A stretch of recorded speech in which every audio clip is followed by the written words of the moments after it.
Hey guys, in this video, we're going to be talking about all things Death Knight tank. We're going to go into a lot of detail over pretty much everything there is to talk about with the Death Knight tank. Just a little preview of what we're going to talk about.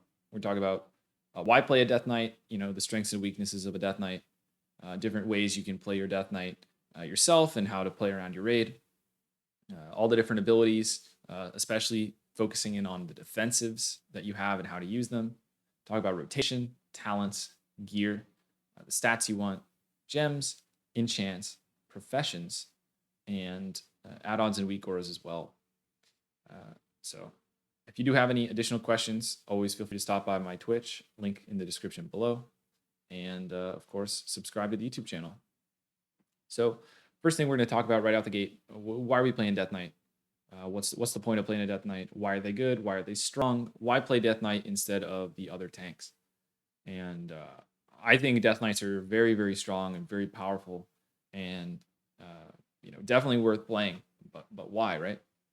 So the big things that Death Knight does really well. Death Knights really can do it all, in my opinion.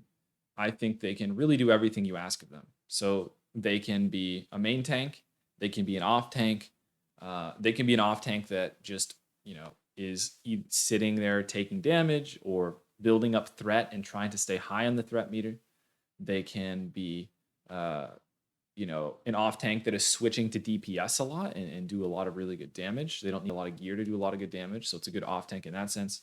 But you can also really main tank, all the content. And they do have their weaknesses. So, for example, the biggest weakness of a Death Knight in terms of survivability is going to be enemies that attack really fast. The reason for that is because they are going to have a lot of talents. And don't mind my spec here. It's my Utgard Pinnacle spec. Check out that YouTube video as well on my channel. But there's going to be talents. The big one is going to be Will of Necropolis. This talent is insane. And it's really good against big hits that hit you really hard. You're going to be able to live through big hits other tanks can't handle. Think of the Death Knight almost like you're going to feel like you're as tanky as a bear in terms of like you're mitigating so much damage when you get low on health. You're going to feel like a bear in terms of the damage you're able to soak, but you're able to heal a lot of it back, and you have even more powerful defensives than a bear has, while also having better single target threat and better AoE threat than a bear if you spec into an AoE spec. So Death Knights are insane, very, very powerful. But again, they're weak to mobs that attack really, really fast, which is why it's nice to pair with a tank that has a shield, because obviously mobs that attack really fast are good good when you have a shield to block a lot of these little hits. So that's the big weakness. We might see Algalon being a boss that might be tough on a Death Knight. We'll have to see in Old War how that goes. But besides that, I mean, the only other weakness a Death Knight really has is if you are playing a full single target blood tank spec, your AoE threat is not very good. And as well, you're not very good at moving and fighting. So, for example, when you're playing your Death Knight and you have all your runes on cooldown, you're completely useless. You literally are useless. You just like 80% of your abilities turn off, and you're just sitting there. You're just gonna sit there and watch people die. If your abilities are on cooldown, your taunts are on cooldown, and you have no runes, you're completely useless. So when your runes are on cooldown, you're useless, and also when your Death and Decay is on cooldown, and you're the one pulling trash in either a dungeon or a raid, you're also completely useless. So those are the weaknesses of the Death Knight. When it comes to taking damage, fast attacking enemies. When it comes to holding threat, you're bad if you go full single target build. You can't do any AoE. Probably the worst tank for AoE threat if you're not spec'd right. But you also have the ability to be, in my opinion, the best tank for AoE threat, as long as you're not constantly moving. If you can place Death and Decay down on the ground and you play a Frost spec that goes into Howling Blast, in my opinion, it is the best AoE threat of all the tanks. Playing a Paladin, you realize you can't hit every target with a lot of damage. At the end of the day, if you can't Holy Wrath the pack, you're walking up to that pack, your Hammer of the Righteous thing, it's not going to hit everything, and then you're waiting for your Consecrate to tick. The Death Knight has the ability to Howling Blast every target, followed up with a Blood Boil. And of course, you've got your Death and Decay on the ground too. You have very good Snap Threat if you play Frost, and incredibly good Sustain Threat as well. So those are the strengths of the Death Knight. Strengths, everything, and then just a couple weaknesses. They're so good. They're so strong. They also scale really well. I'll talk a little bit more about why they're so tanky, I guess, while we're on the topic. So there's a ton of things that make Death Knights scale really well. So first of all, there's stamina scaling. So we have Frost Presence, which is going to increase the stamina you get. It also increases your armor contribution, which is really strong. In fact, it scales so well that it keeps up and often even surpasses the armor that other classes are getting from their shield. So think of whenever you press Frost Presence, it's as though you're equipping a shield, except you don't actually have to equip a shield. So that's really strong, the armor component. But the stamina component, you've got 8% stamina from your Frost Presence. You've got 6% from your veteran, 3%, 6% is the strength, 3% from your veteran of the Third War. But then you get extra percentage from your weapons in your rune forges. If you use the Stone Skin Gargoyle, you get 2% stamina. And if you dual wield, you obviously get the 2% through 2 enchants that each give 1%. So basically, Death Knights they scale really well with health. They get a lot of stamina. Now, as you're getting this stamina, unlike all of the other tanks, stamina has double value for you as a Death Knight. Not only traditionally is stamina good for not getting one shot, it gives you a really big health pool so that healers have a lot of cushion to keep you alive. For Death Knights, it has double meaning or double value.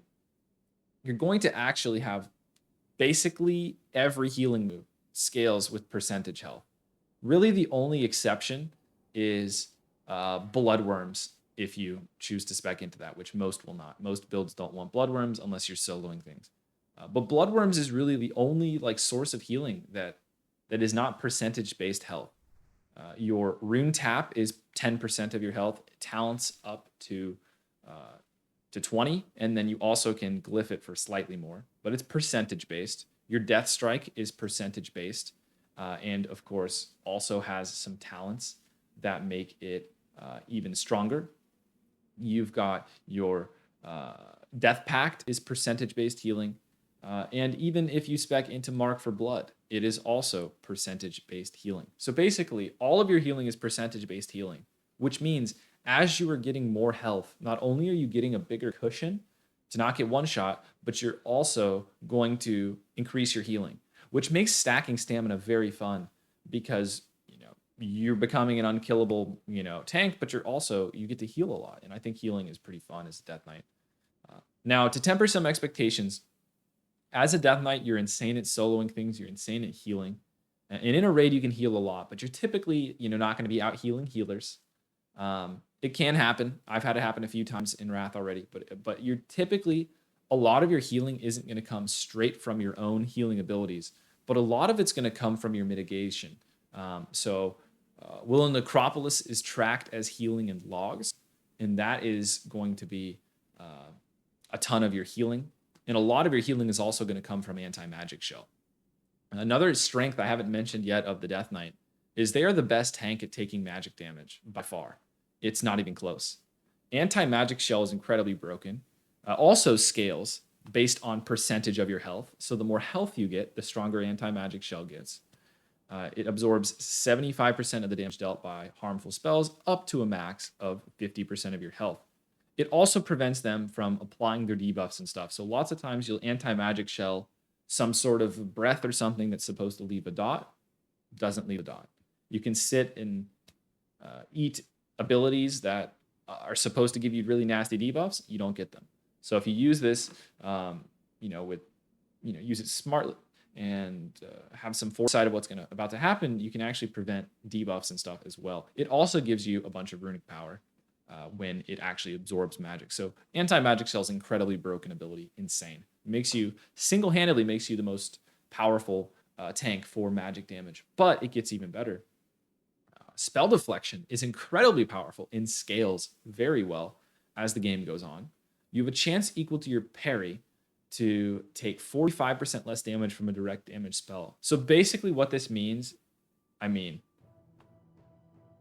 you've got a lot keeping you alive. But worst case scenario, if you're about to get owned by a massive magic spell that could otherwise kill you, there's just a 45% chance it just doesn't.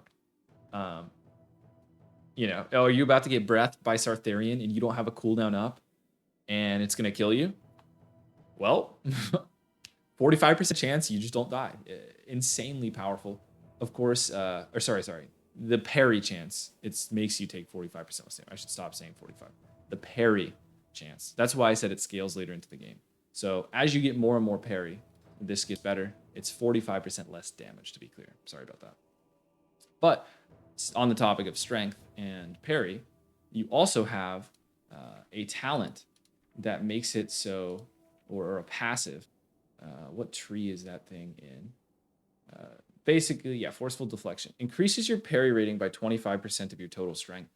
And then, of course, we saw earlier that we get strength scaling from our Veteran of the Third War. So basically what you're going to see is that as you are... So strength is on all your items. And, just all your tank items are just going to have strength on them anyway, right?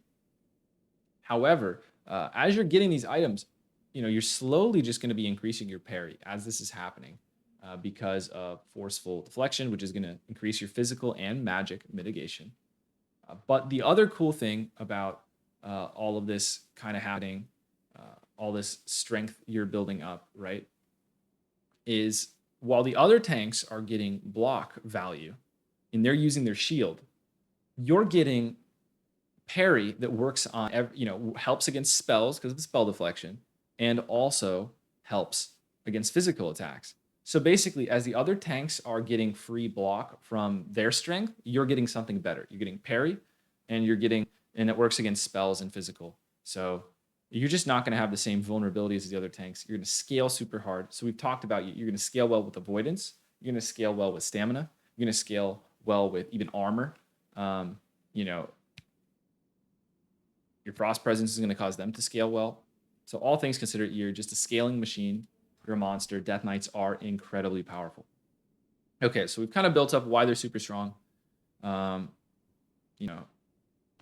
You can adopt a lot of roles as a Death Knight, and that's the main thing I want to say. Before we get into a lot of the different abilities and the talents, and you can do a lot of different things with your Death Knight. Do not limit yourself or get stuck into what you can and can't do. All right, Death Knights are not just single target tanks. You can spec into Frost down to Howling Blast and be the best AoE tank in the game. You can play Blood with Morbidity and still be incredibly tanky.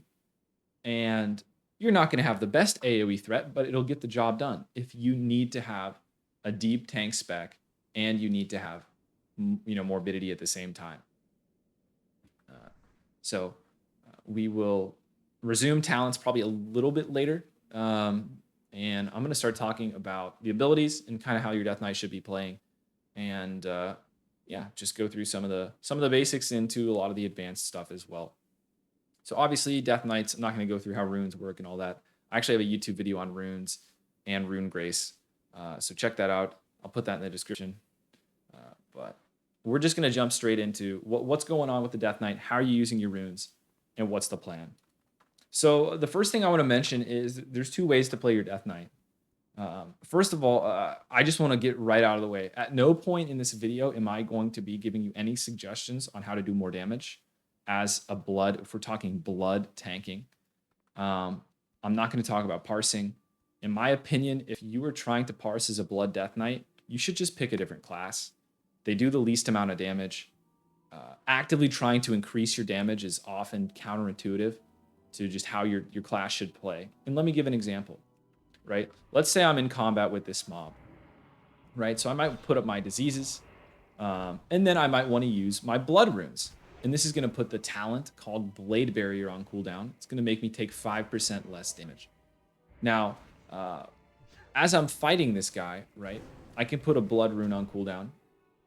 And then I'm going to, as this blood rune is about to fade away, I'm going to use another blood rune.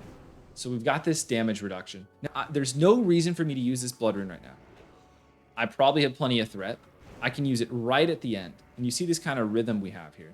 I'm just going to use my blood rune right as the other blood rune fades away. and this is manipulating this talent called Blade Barrier, right? When your blood runes are on cooldown, you take less damage. So you're gonna see I keep using my blood rune at the last minute. And the reason I'm doing this is to keep the blood rune available. So in an emergency, I can vampiric blood. I can rune tap. I have these blood runes available for defensives. Now, if you are just trying to parse, you're just gonna smash blood strike. Put them both on cooldown. You're just gonna use your runes off cooldown to do more damage. Well, what happens if you start dying, right? You start dying. Also, the highest threat abilities are not the highest damaging abilities. So if I put my diseases up, right? If I press Blood Strike, it's going to do, what, 900 damage, 935. If I press Icy Touch, it does 764. So if I have Blood Tap here, and I've got a Death Rune, the highest damaging ability is going to be for me to, or maybe not necessarily the highest damaging ability, but it's going to benefit me to use Blood Strike instead of using Icy Touch, even though Icy Touch generates more threat. So hopefully you've kind of gotten the idea by now. But basically everywhere you go in the Death Knight kit, if you were trying to optimize damage, you are going to be griefing, and it's really bad. So that's why I'm never going to mention damage throughout this video, because for 99.99% of players, trying to optimize your damage is just griefing, as a Blood Death Knight especially. All right, so another example, of course, of how you can play your Blood Death Knight that really highlights this is the way I like to play my Death Knight is I like to Death Strike for healing. I'll use my blood runes to keep my Blade Barrier up, but I'm just waiting to take damage. I'm gonna keep my diseases up. I'm just waiting to take damage. I'm watching my swing timer. I'm waiting to take damage, and then I'm gonna Death Strike. That way, the second I take damage, I immediately am healing it back, right? And I save all of my runic power. I let Rune Strike. I have it macroed into abilities. I let Rune Strike go off on its own, and I keep my runic power very high because I don't ever want to be in a position where, emergency. I need to sacrifice my pet, 40 runic power. I need to anti-magic shell. All right, I just went through 60 runic power. If I had death coiled, right, I wouldn't have enough runic power, especially if a Rune Strike has gone off at the same time. So throughout this video, I'm going to be telling you, how are we going to be the tankiest tank we can be? We're also going to be talking about threat. Threat is very important. Threat is different than damage. It is very important to have very high threat, and it's expected of you as a Death Knight. And it's important to build threat early in a fight, and especially when the fight is less hectic, so that later in the fight, you have time to heal. Take, for example, a fight like Myaxna. Beginning of a fight like Myaxna, it's like impossible to die, right? So I'm going to start the fight, maybe come in with some death runes, maybe before the fight, try and get my blood barrier up. And I'm just coming in, I'm icy touching. I'm just going crazy with the icy touches. If I need it, I'll even empowered rune weapon and just keep icy touching. Icy touch some more. I'm icy touching like crazy. Boom, 112k threat. All right, now let's say it's in rage mode, right? Myaxna is owning us, and she's enraged. At this point, I am going to try and keep my blade barrier up, but after that, I'm just sitting on my runes. I'm sitting on my runes, and I'm just pressing Death Strike. I will need to refresh my sigil, so I am going to be keeping an eye on that and refreshing my sigil when it falls to make sure that stays up at all times. But besides that, we're just Death Striking. We're healing. We're not worried about threat at that point in the fight because we have a big enough threat lead from earlier. Okay, so we've talked about it. You kind of get the idea now. When we're talking about blood, we're talking about survivability. We're talking about living. We're talking about threat. Damage never factors in. If you start thinking about damage, reroll. Play a different class. That's not what it's about. You're going to do like the least amount of damage of any tank by far as blood spec. You can do a lot of damage when playing Frost and you're tanking a lot of AoE mobs. So that is an opportunity where you'll have a lot of damage. And if you're ever off-speccing, again, you can do lots of damage as a DPS DK. But when we're playing blood, we're not talking about damage. Okay, we got some of the ground rules out of the way. Now let's talk about some of the abilities. So as we talked about it, so right from the get-go, you're keeping up your diseases. Why are we doing this? The reason we're keeping up our diseases at all times, there's a few reasons. The first reason is obviously the diseases do damage. They generate threat and going to give you some threat. The second reason we're keeping up our diseases is because Death Strike heals more based on how many diseases are on the target. So we need to keep our diseases up, and if they ever fall, it's actually going to affect our healing a lot. So we need to make sure both stay up, and we're able to Death Strike to keep them up. The next thing, when it comes to diseases, some of the specs are going to go into Glacier Rot, depending on how deep they go into Frost. That's going to cause enemies to take more damage from your Icy Touch, which means that you want to Icy Touch before your previous set of diseases fall off, not after. Now, how do we keep up our diseases? Obviously, there's two ways. We can press Icy Touch, and we can press Plague Strike. Or we can use Glyph of Disease, which I heavily recommend for any build that is playing Deep Blood. I'm always going to play Glyph of Disease because it allows you to heal more. If you have to press Icy Touch and Plague Strike, and right now I'm even playing, in my weird little solo build, I'm playing Epidemic, which makes them last longer. But if you don't play Glyph of Disease, you're going to have to Icy Touch and Plague Strike every 15 seconds, which means every 15 seconds you're committing a Frost and an Unholy rune, or even Death runes to, Icy Touching and Plague Striking. That is a Death Strike that you could save, whereas your Blood runes are way less valuable. So it's much better to use one Blood rune on Glyph of Disease than it is to use two Blood runes, or rather two Ice or Unholy runes on Refreshing your Disease. So that's why we're going to play Glyph of Disease. Now, when we're playing Frost, there's a really powerful glyph called a Glyph of Howling Blast. And let me go to a talent page so I can pull it up. Glyph of Howling Blast is incredibly powerful for, let me see if I can zoom in. Glyph of Howling Blast is incredibly powerful for the Frost build. It causes your Howling Blast to apply Frost Fever, which is the Icy Touch disease, which is huge. So that build doesn't need to run Glyph of Disease. It's focusing more on AoE, and the Howling Blast is going to apply it to everything for you. So that's pretty nice. So those are the ways you can apply diseases to the target, and that's why you want to keep them up. In an AoE situation, it is a trap, a common trap that you need both diseases up because of Blood Boil, another thing I haven't mentioned. So Blood Boil does extra damage to targets that are diseased. But I can show you with a little test here. We'll walk up, we'll Blood Boil this guy. And you can see it does 600 damage. Now, if we put one disease up, I put Plague Strike up. Now, if I press the ability, it does 850 damage. Now, if I put a second disease up and I boil again, you notice 900. It did about the same amount of damage. About 900 again. So what that shows is that you do not need both diseases up for your Blood Boil to do extra damage. One, it suffices, and it doesn't increase with the second disease. So what that means is, as we get into other builds and other things, just know that you don't need two diseases on the target for your Blood Boil to do more damage, but that is yet another reason you want to keep targets diseased, is for your Blood Boil to do more damage.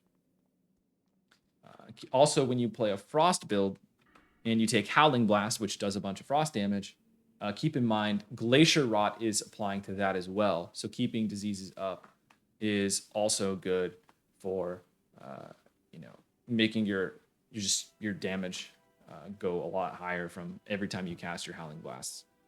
Cool. All right. So other things. So we've talked about diseases, we've talked about the basics. Icy Touch. You've probably heard a lot about Icy Touch. Icy Touch causes a lot of threat. It's your best threat ability. A lot of people say you just press Icy Touch as a Death Knight. That is only true if all you care about is threat and you don't care about survivability and you're not getting hit very hard.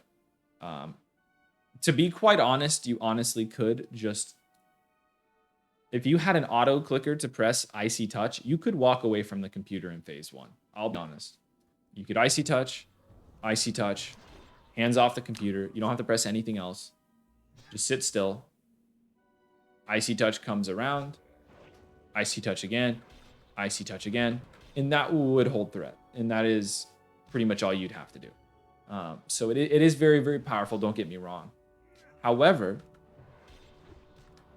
if you are efficient and optimal about how you generate your threat, like we mentioned before, later in the fight, you can do a lot more healing, you can play a lot more defensive, and you're not going to have to worry about threat as much.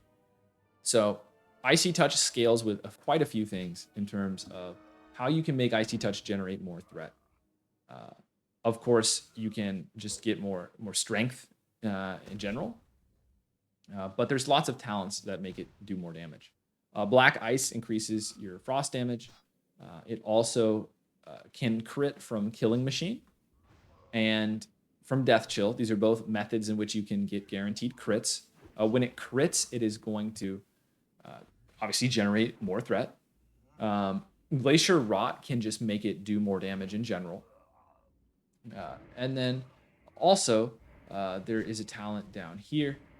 Your spells and abilities do more damage. So when you Deep Frost, your Icy Touch is just going to do more damage. So you're going to actually realize Deep Frost does more threat than actual normal Frost.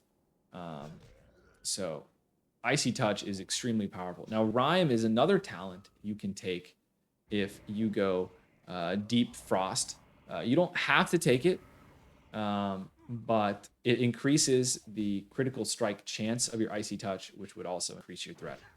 Definitely not necessary because you're going to have plenty of threat in the build, but these are all the ways that you can make your Icy Touch do more damage and generate more threat. Obviously, you can also just get hit. Icy Touch is a spell. So when you are using, Virulence counts as spell hit. Of course, as you're getting hit, you want to look in the spell hit section of either your add-on or character page. You're going to have your melee hit. Here, my melee hit is 8%. My spell hit is higher. It's 10%. So you actually get more hit per point. So it's a spell. So spell hit or just hit rating in general is going to help it. And you can benefit from hit up to 17% fully buffed for your Icy Touches. I will stress, though, that your Icy Touches missing is not that big of a deal because you can just press it again. If your Icy Touch misses, your Ice Rune doesn't go on cooldown, just press it again. So hitting the spell hit cap is not necessarily that essential for Icy Touch. It'd be more relevant for probably taunts. One thing I'll mention, there was a good question that was relevant, so I can answer it. There are some abilities that scale off other targets' diseases and not your own. So for example, Blood Boil actually scales off other Death Knight's diseases as well. So if you have another DK in your group that's spreading diseases, you don't even have to necessarily worry about spreading diseases if you don't want to. There's going to be some packs of mobs where it's better to double Blood Boil than it is to Pestilence Blood Boil. But again, a lot of this doesn't really matter because anytime we're talking threat, you should just be playing Frost. Frost AoE spec when we're talking about AoE. Keep in mind, though, for your Death Strike to heal you, it has to be your own diseases, though. So that is one differentiation. But some of these talents do just say diseased enemies and do work off other people's diseases. All right. What else to talk about? So we're talking about just the basics of our character. We've talked about, kind of the start. We're going to keep up our diseases. We're going to use Death Strike to heal. We're going to run Glyph of Disease to refresh our diseases. We're going to try and spend our Blood Runes to keep our Blade Barrier on cooldown. And we're healing. We're going to be using Icy Touch to keep up our Sigil that we're going to be using, definitely at least for Phase 1. Now, there is another Sigil I guess you could use that increases your Icy Touch damage, but I don't think it's typically necessary, but there's a place for it as well. You want to increase your threat. That's another way you can increase your Icy Touch threat is to use this Sigil. Okay. One other thing to mention is the talent and the way Icy Touch works. Icy Touch, or rather than Icy Touch, Frost Fever reduces attack speed. So that is another reason we want to keep our diseases up, is because so long as our diseases are up, everything is attacking slower.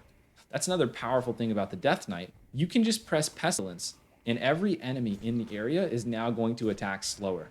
So even if you are playing Death Knight as an off tank, there's a lot of things you can do to make your other tank either potentially take less damage, even if it's an AoE situation, by spreading your diseases. And there's even some cooldowns that you can use that can help the other tank, like Mark for Blood, which we'll talk about. All right. On to the basics, right? So basic stuff, obviously, we're going to use Anti-Magic Shell to prevent magic damage. A tip I'd give with Anti-Magic Shell, and something you can practice in Sartharian, depending on the pacing of the fight, you don't have to just press Anti-Magic Shell every time you're about to take magic damage. Think of it like a cooldown. So for example, I am never using Anti-Magic Shell on Sartharian at the beginning of the fight when there's no Drakes out. Because why would I want to waste a defensive cooldown before I'm taking extra damage from all the Drakes stacking up, and before the healers are stressed and there's lots of different tanks taking damage, lots of different raiders taking damage. So treat your Anti-Magic Shell like a cooldown, which it is, and only use it when it's actually going to do something meaningful. At the same time, there's no point in holding it if you know the mechanics of the fight and there's only one magic damage source. Just go ahead and use it on the magic damage, but treat it like a cooldown. We're not going to get quite into cooldowns yet. Other things, I'm not going to get too basic. Obviously, use Mind Freeze to kick things. A lot of specs are going to go over to Endless Winter, so it won't cost any runic power. I already mentioned it. Be careful Death Coiling, because you want to save your runic power for emergencies. It's kind of like a risk reward. When you get more used to playing the Death Knight, you'll know, okay, it's the start of the fight. I'm just going to go about my rotation. I'm going to go about my business. I'm not really too worried about what's going on. I'm just going to Death Coil off cooldown. But you're going to notice that if you overspend your runic power, it's a disaster. If you don't have enough runic power to use a defensive, you're going to cause a wipe. And it's going to be your fault, right? That you could have saved it. Okay. What else? That's kind of the basics. We're going to come over, we're going to talk about detailed rotation, lots of stuff. Obviously, keep up Horn Winter. But that's kind of just the basics to get started with. Now, I think it's probably a good time to talk about talents. We already talked about some, but at least now you know the basics of how our class is going to work.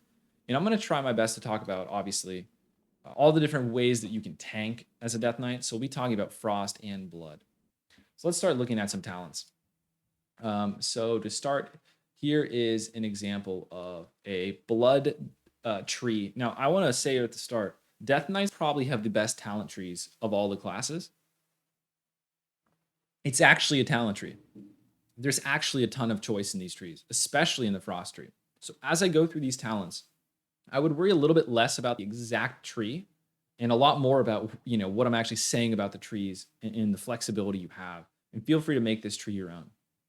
So let's start with Blood. Again, we're talking about Blood right now, so we're going to talk about single target tanking is going to be the main focus of what we're going to be doing. Right out the gate, we talked about Blade Barrier. Must have all 5 points. Damage reductions are incredibly overpowered. Don't sleep on these. Get in the habit of keeping this up. Use a weak ore to keep this up, or to monitor it. Very, very powerful ability or talent. The other talents aren't really necessary for you to take as a tank, and they don't really do anything that help you as a tank. So I wouldn't recommend taking these. Two-handed weapon spec, just to be clear, two-handed weapon spec only applies to attacks that are dealt with the actual weapon when you use a two-hander. I'll talk about dual wielding versus using a two-hander a little bit later, probably right when we start talking about gearing. But even if you use a two-hander, this talent is not good, most of the time. If you have nowhere else to go with your talent trees, you can take points out of bloody strikes in a solely single target situation. Put them in the two-handed weapon spec if you want. But again, that is not something that... this is typically not a good talent because it doesn't help your icy touch threat. It doesn't help your disease threat. It's very narrow. But it is not completely worthless and can help your threat if you've got extra points in the tree. Next, we've got Scent of Blood. This is especially powerful if you dual wield. You have a 15% chance to, after dodging, parrying, or taking direct damage, to gain Scent of Blood. It causes your next melee hit to generate 10 runic power. Basically, you're typically going to have more runic power than you can spend. You don't really need to put many points in this. One is plenty. If you're dual wielding, you're going to go through these points faster. One is still plenty, but very, very good talent. A bladed armor is just, great for threat. Obviously, strength / attack power is going to help. All your spells do more damage, as well as just everything you do, right? So definitely worth the talent points. You're going to get a lot of armor. You're wearing plate. And obviously, it just says armor value.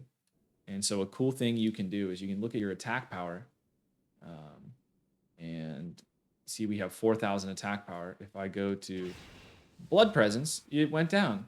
And that's because the armor scaling from Frost Presence actually does apply to bladed armor, which means the bladed armor is insanely good for you as a tank.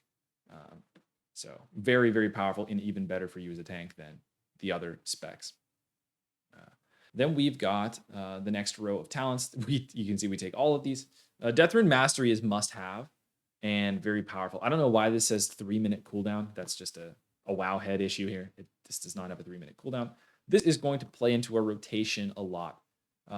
Whenever you hit with Death Strike or Obliterate, you're not using Obliterate. So whenever you hit with Death Strike, the runes turn into blood runes. They turn into death runes, rather, and they count as all runes. So the reason this is really important is because your rotation is going to be something like follows, right? So let's say we open up with an Icy Touch. Our blood runes, don't worry about them. We're going to use that on Pestilence, refresh our diseases. Don't really think about it too much. So this is what a rotation can look like, right? You can Death Strike to convert all of your runes into death runes. So you can Death Strike twice in a row and then quadruple Icy Touch and just alternate. So Icy Touch 4 times in a row. And then next time the runes come around, we're going to Death Strike twice, and then we're going to quadruple Icy Touch. Now, I would not recommend this typically. This is kind of the baby way to do it. The simple way to do it, the beginner way to do it. What is typically better pacing is to do half of this, right? So, but you can see this is how you can generate more threat on your Death Knight, is by using Death Touch to convert the runes. Now, the quote optimal way to do this would be, at the start, you do need to convert your runes to death runes. But then you can start doing double Icy Touch, Death Strike. And so we're going to Icy Touch, and then we're going to Death Strike. Now, this whole time, I'm not really paying attention to my Plague Strike. Obviously, I should be Pestilencing to keep it up. But we can go over to this mob too and continue this. So we're going to Icy Touch, Death Strike. And that rhythm is going to make it so that we're a little more steady. Rather than Icy Touching 4 times and going a really long time without a Death Strike, we're instead going to Icy Touch, Death Strike. It doesn't have to be that exact order, by the way. We can instead Icy Touch, wait a second, Death Strike, Icy Touch. You just have to make sure that Unholy Rune is ready to use. You can mess it up. It can be messed up. Let me try and mess it up. Yeah, this should mess it up.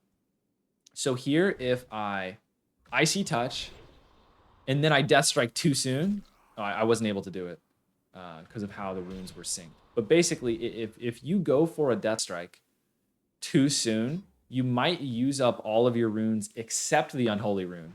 And you might be left with a naked Unholy Rune that you don't have anything useful to do with. So that's the only thing you want to keep in mind when doing this is make sure you're watching those runes. But that is how you want to, and we'll get into, I guess, more specific rotations when we're done with talents. But that is why this talent is so important, and it's kind of the bread and butter of your rotation. And you do need to think about those death runes when we're using Death Rune Mastery. All right, on to Dark Conviction. Increases your crit chance. Obviously, this applies to everything, including Icy Touch. So it's worth taking, but again, it's not like a must-have talent. It's just nice. Increases your threat. It's good. But yeah, typically you're always going to take it because you just have spare points in the tree. Next, we have Rune Tap. Now, one important thing I want to mention about Rune Tap, this first point is actually not that good. It's not until you put 3 points in improved Rune Tap that this gets extremely powerful. Obviously, that should make sense because with 3 points, its cooldown's cut in half, and its healing is doubled. So it gets, like what, 4 times better?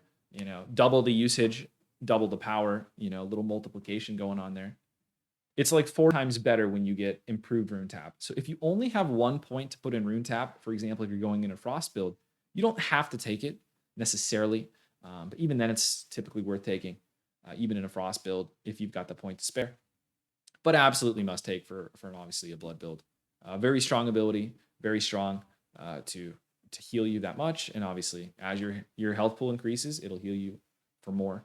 Keep in mind, all of the healing we talk about, all of it interacts with vampiric blood. Vampiric blood increases your healing.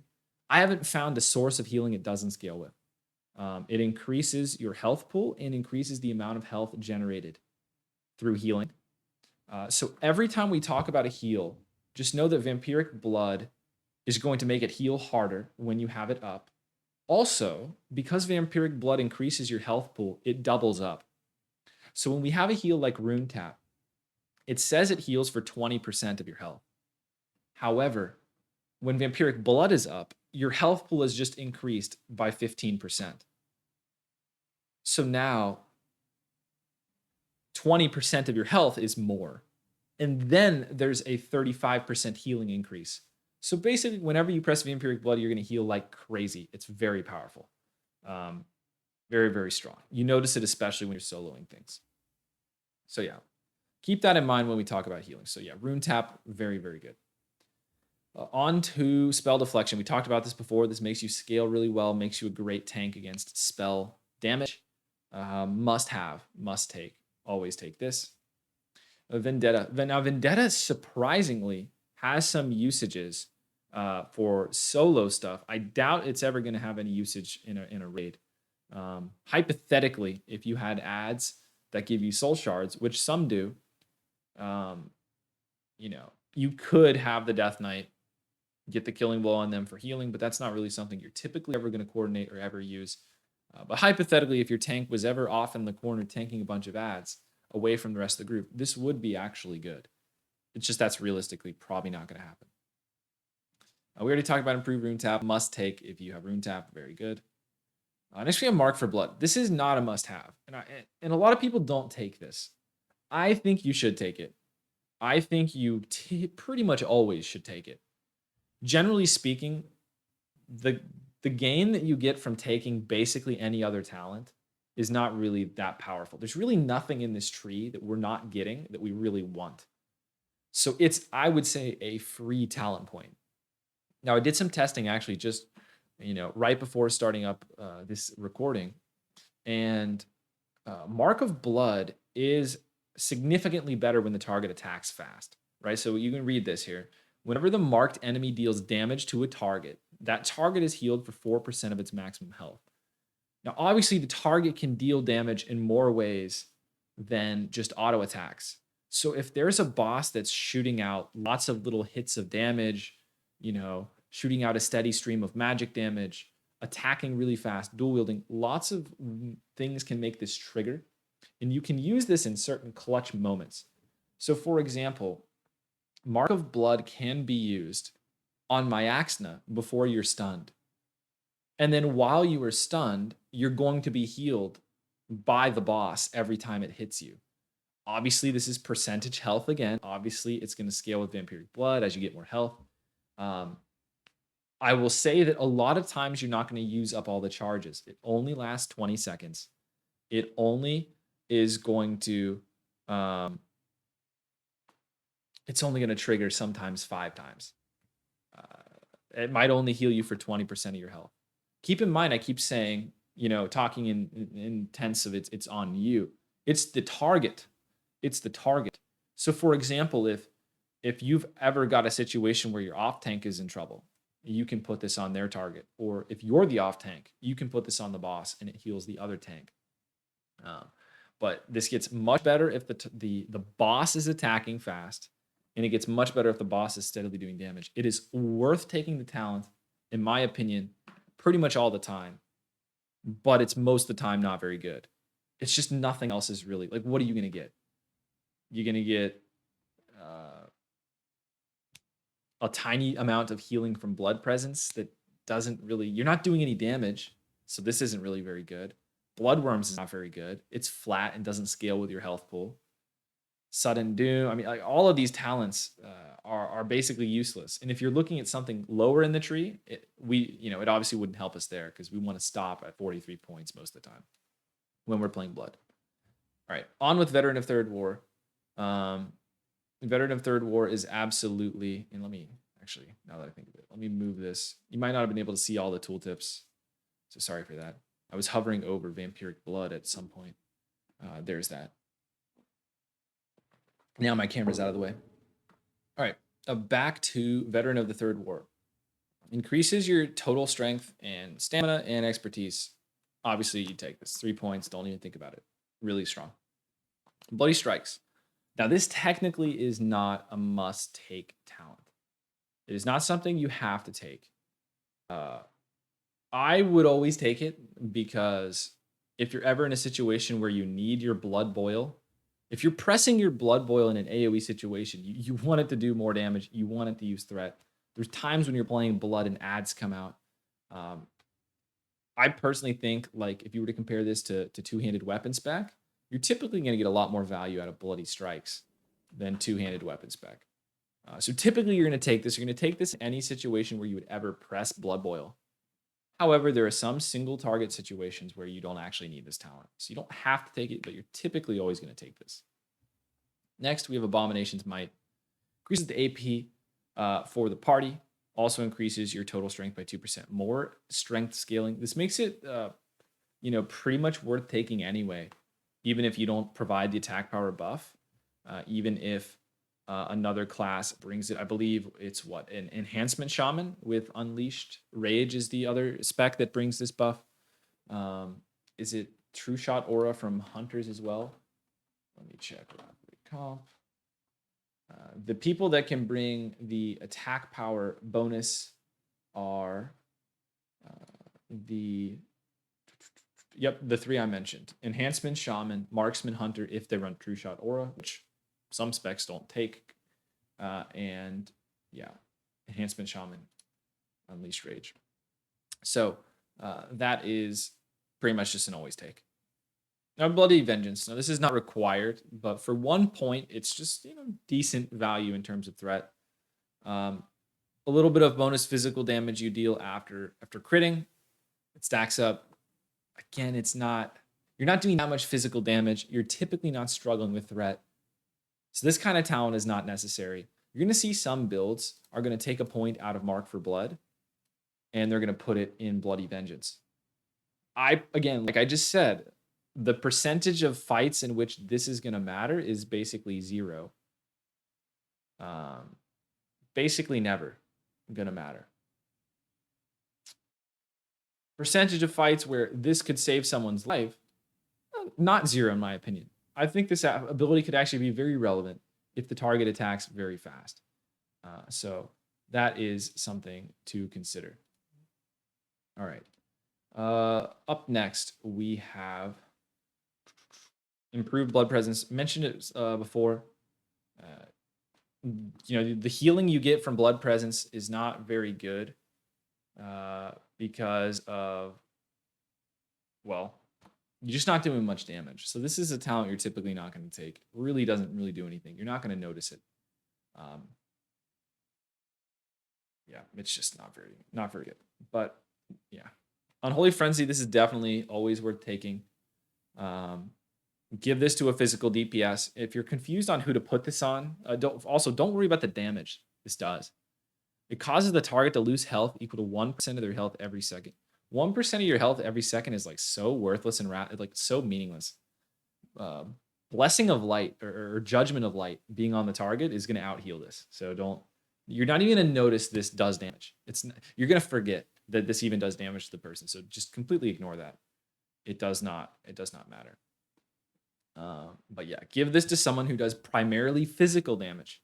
That does not mean melee, right? So an Assassination Rogue does a lot of damage with poisons. Even a DPS warrior that does less damage than an Assassination Rogue, a lot of times would benefit more from Unholy Frenzy. So give it to a physical damage dealer. We're talking Feral Cat. We're talking DPS warrior. Marksman Hunter, Combat Rogue is okay with it. Those are the classes that are going to benefit most from it. If you're ever curious, just pull up a log for a spec and see how much physical damage they're doing to see if this would help them much. Next, we have Bloodworms. Bloodworms, unfortunately, I can show them to you. If you dual wield, there's a higher chance that they proc. So I can put on some fast weapons to proc them pretty quick. But Bloodworms, they are not, they're just a random minion thing that spawns. Here they come. And you're going to get healed for 2x the damage they do. I think they just got thunderclapped immediately and died. There goes our Bloodworms. But you might have been able to see they did 61 damage. 61 damage per worm, which heals me for 100. And that's what they're going to do the whole game. They don't scale at all, and that's the issue with Bloodworms. They just do not scale. So here's some more worms. You can see they're hitting for 63, which heals me for 128, 124. They got stomped again, so they're dead. There's another worm. We still got a worm living. It's not completely meaningless healing. In hypothetical, it's nearly meaningless healing. You could take Bloodworms if you felt like there was some threat talents in your tree that you didn't need help with threat. And it is free healing. It's just so minimal. It's so little. So I would not recommend taking Bloodworms in most cases. It's extra healing for soloing. You can see here, this fight, it's healed me for 4,000. So it's something, but it's not, yeah, it's just not very powerful, doesn't scale very well, but it is technically a non-zero amount of healing. And if you're not having threat issues, you could take points out of some of these threat talents for some free healing. But yeah, typically never going to be useful. The Bloodworms can soak abilities sometimes. So if there is a fight in which a boss is going to target a random, player or pet and do some powerful ability, they can soak abilities. So for example, I don't have a great raid example, but in a dungeon, the Utgard Pinnacle dungeon, Scotty the Ruthless throws a poison spear. He can throw it at worms. So that would actually be a situation in which worms would be good and would be worth speccing into if there is a boss that is targeting friendly targets or pets, and they can help either soak something or get hit so that a party member doesn't. Not typically great. Kind of fun, though. On to Vampiric Blood. Now, I know I kind of had my screen hidden a little bit earlier, so we'll talk about this again. Increases your health. This is like a mini last stand. Now, this is a 1 minute cooldown. This ability is insane. 1 minute cooldown, mini last stand, costs a blood rune, and it is going to increase the amount of health generated from like all healing. It's insane. You press this, other healers are hitting you really hard. Your own healing heals for more. It's kind of hard to die with this up, to be honest with you. It's so strong, which is crazy because you've got other powerful defensives as well. Very, very strong ability, must take. Really good. All right. Sudden Doom. Your blood strikes and your heart strikes have a 5% chance to launch a free death coil. You're usually not even using blood or heart strike that much. Free death coil, I mean, again, it's just we're at this point we're too deep in the tree to that. If you put all 3 points in this, we're committing more than 43 points in blood. So you'd only put at most 2. And even then, what in this tree would you rather lose in favor of a random death coil? Sometimes when this is not very good, right? Don't take this. All right. Next, as we're continuing down blood, we're going to talk about first, last one, improved death strike. Increase the damage of your death strike by 30%, increases its critical chance by 6%, and increases the healing. It's mainly the last part. Increases the healing by 50%, must take for tanking single target. Cool. Now, Wielding Necropolis we'll talk about next. Must take, very powerful. This is one of the most powerful talents in the entire game. Incredibly broken. You can see the impact of how strong this is based on logs and your healing. I'm not going to say that this is an average example or an average case. But I can just to show you in the right situation how strong it can be. You know, probably the best fight for it is soaking Patchwork as an off tank. And if I click on myself, here's an example. This was a Patchwork fight we did, and I healed for 140,000 from Wielding Necropolis alone. This is just damage prevented. So you can see what this talent is doing in logs. It's classified as healing, and you can see how powerful it is. Basically, what this talent reads is, if you were going to die, take less damage. That probably saves your life. If you're going to be taken low, take less damage.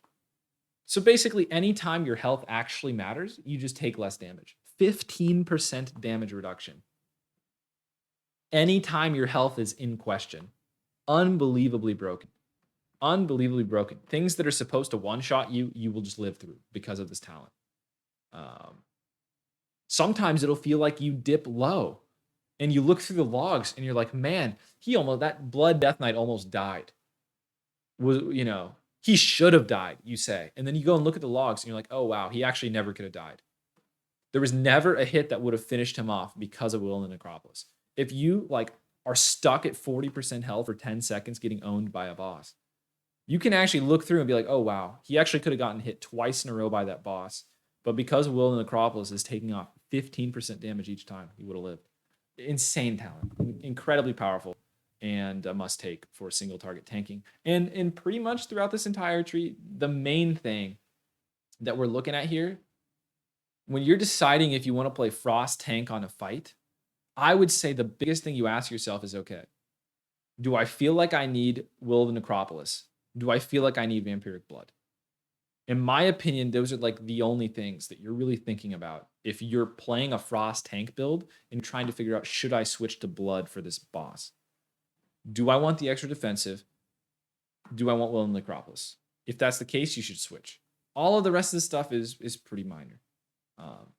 If I had to give runners up, it would be the Rune Tap and the Death Strike is still powerful, but everything else is kind of gravy. Self deflection or spell deflections, of course, great. But this is the main reason we go down this tree. These couple talents. So this is where typically blood builds are going to stop. And the reason they're going to stop is because the rest of this tree does not help with our goal. Our designated goal when we spec into blood is we want to generate single target threat, and we want to be as tanky as humanly possible. None of these talents help with survivability at all or tankiness. And while they may contribute some threat, it's not relevant to our single target tanking, really. Crit damage of your Blood Boil, Blood Strike, we're not critting that much. This is not very good. We don't need this. Heart Strike. Heart Strike is one I would heavily recommend taking this for fun while leveling. Casual play, sure. But when it comes to actual rating, it's not that big of a deal. You could just take a point out of a dodge and have Heart Strike if you want. It's just, what does this talent actually do? This talent is optimal in 2 target. It hits 2 targets. How often are you fighting 2 targets? We're already using our blood runes on healing. We're already using our blood runes on pestilence with Glyph of Disease. So those leftover blood runes we're going to use on Heart Strike, which isn't really much better than Blood Strike in single target. It's mainly better in 2 target. But when we start hitting 3 and 4 target, we want to Blood Boil anyway. So basically the only time Heart Strike is good is exactly 2 target. Even then, you could just Blood Boil and probably not notice the difference. In tab target Icy Touch and not notice the difference. So basically Heart Strike is never good. But it's casual play, sure, you can take it, I guess. But it's just never needed, which is why you're going to see basically no build take it. But it's not that bad. So hopefully that makes sense. Blood Gorged. While you're above 75% health, you deal more damage and you get Armor Pen. Armor Pen is not very good for you because it doesn't help your Icy Touch do more damage. This is just kind of, not a very good talent. Obviously, 10% more damage above 75% health. That part's good. That part can help you get more snap threat. But you're a lot of times going to see that some of these frost talents that we can go to are actually going to give you more threat than blood gorged. But yeah, pretty much the only time you'd go blood gorged is, I guess, someone else is covering icy talons. You don't need to bring that buff. There's no AoE for morbidity. The boss doesn't hit hard, and you don't need any avoidance. And you have free points to put in blood gorged. That's the only situation. If threat is incredibly important and your health doesn't matter at all, you could play blood gorged. But again, you could just go down frost, get more survivability, bring a raid buff, and also just get more threat from some of the talents in that tree. So yeah, it's actually not that bad, but you typically never gonna take it. And then Dancing Rune Weapon is just not, just again, doesn't help with our mission statement. We don't need it for threat, so we don't need to take it. Kind of a cool ability, kind of a cool effect, but we don't need it. All right, now we're going to talk about, still under the purview of single target blood tanking, we're going to talk about our frost talents. And then we're going to talk about unholy talents. I'll go back through and do a frost AoE build in a second, which is going to be over here. All right. Toughness. We're always going to take toughness. Increases armor, reduces duration of movement slowing. I mean, automatic. Just armor is damage reduction physical. We take it. We want damage reduction. Easy, no brainer, 5 points. Improved Icy Touch, no brainer. Icy Touch doing more damage. You're keeping it up 100% of the time. So it's just free threat. And it reducing the attack speed of enemies is also great. You take less damage. Also, it is very, very strong for, well, you want to go down the tree anyway, but it's strong in AoE because you can spread the disease and reduce the attack speed of all the targets. Now, we're not really taking Runic Power Mastery. It is nice to bank extra Runic Power. I guess you could use this as a crutch if you feel like you're mismanaging your Runic Power. You could use it, and the argument would be to let you freely coil more while saving Runic Power, but it's just, yeah, we've got a lot of good talents here. It's just not worth the point to be spent there. Nerves of Cold Steel. This increases your chance to hit with one-handed melee weapons and increase the damage done by your offhand. So again, your auto attack damage is not a big contribution. Even if you're dual wielding, you don't need to take this. You'd much rather increase the damage of your Icy Touch, your diseases, and your Death and Decay through Black Ice. So we're pretty much never going to take Nerves of Cold Steel. Yeah, pretty much never going to take it. Even when dual wielding as a tank. Black Ice. Now this talent is actually good. So don't get misled here that this example build doesn't have any points in Black Ice. This talent is actually good. And you can put lots of points into it. Like I mentioned, it increases your threat of Icy Touch, Plague Strike, and Death and Decay. All of those things you should be thinking, okay, well, Icy Touch is single target, but especially everything else is AoE. So this is a good talent in AoE threat. Take this if you are interested in AoE threat. If you're going morbidity, I would probably play points in Black Ice. The reason why we have some points in Killing Machine instead of Black Ice is just single target. Depending on your preference, you could put 1 point in Killing Machine, a couple points of Black Ice. That's perfectly fine. I've been seeing that in the Death Knight tank sim, I've been experimenting a little bit. It seems like Killing Machine a lot of times will end up with more single target threat and also more snap threat. So if you're going, if you have a proc before a pool or something, that can be good. So I've been experimenting with that, but really both are correct choices.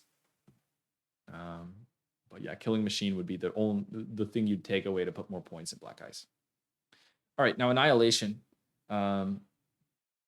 Basically completely worthless. Never take this as a tank. You don't use Obliterate. You don't need melee crit. So don't worry about that. You would consider taking this if you are doing some sort of hybrid off spec, because this is a very important talent for Frost DPS. Lichborn, not a bad effect. Basically, if you ever foresee that you're going to be charmed, feared, or slept, take it. If you don't take it. Again, you can take points out of Killing Machine or Glacier Rot, lose a little bit of threat for Lichborn. There's not a lot in Naxxramas phase 1. There's really not a lot in phase 1 that does any of these things. It's pretty much just Gluff. Gluff has a fear, and it doesn't really matter. So you don't really need this in phase 1. Can potentially be good later. On to Icy Talons. Again, you getting attack speed is not the best thing in the world. It lets you get some more Rune Strikes out. It's fine. Rune Strike hits pretty hard and causes a lot of threat, so it is going to increase your threat. But again, it's not like melee haste is like a really big stat for you, so it's not that big of a deal. We're pretty much just taking this to go improved Icy Talons. If you are not going all the way down to improved Icy Talons, don't put points in this. Put points in other things. Put points in Black Ice. Again, the attack speed is nice for single target, but yeah, we'd rather other things. Cool. On to Endless Winter. Strength, of course, is threat. You're going to see here, there's actually a few places we're getting strength now. We're getting strength scaling from Abomination's Might. We're getting strength scaling from Veteran of the Third War. And we're getting strength scaling from Endless Winter. So starting to get a lot of strength. Makes your kick free of runic power. Basically take it. Obviously strength is going to convert into parry. So this is an avoidance talent as well as threat. All right, Chill of the Grave. This thing is basically never worth taking in a blood tank build. If you were playing a frost build, some specs do take it.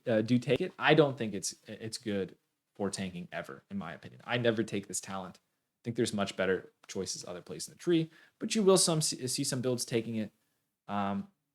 Really, it's just going to come down to how powerful your spenders are.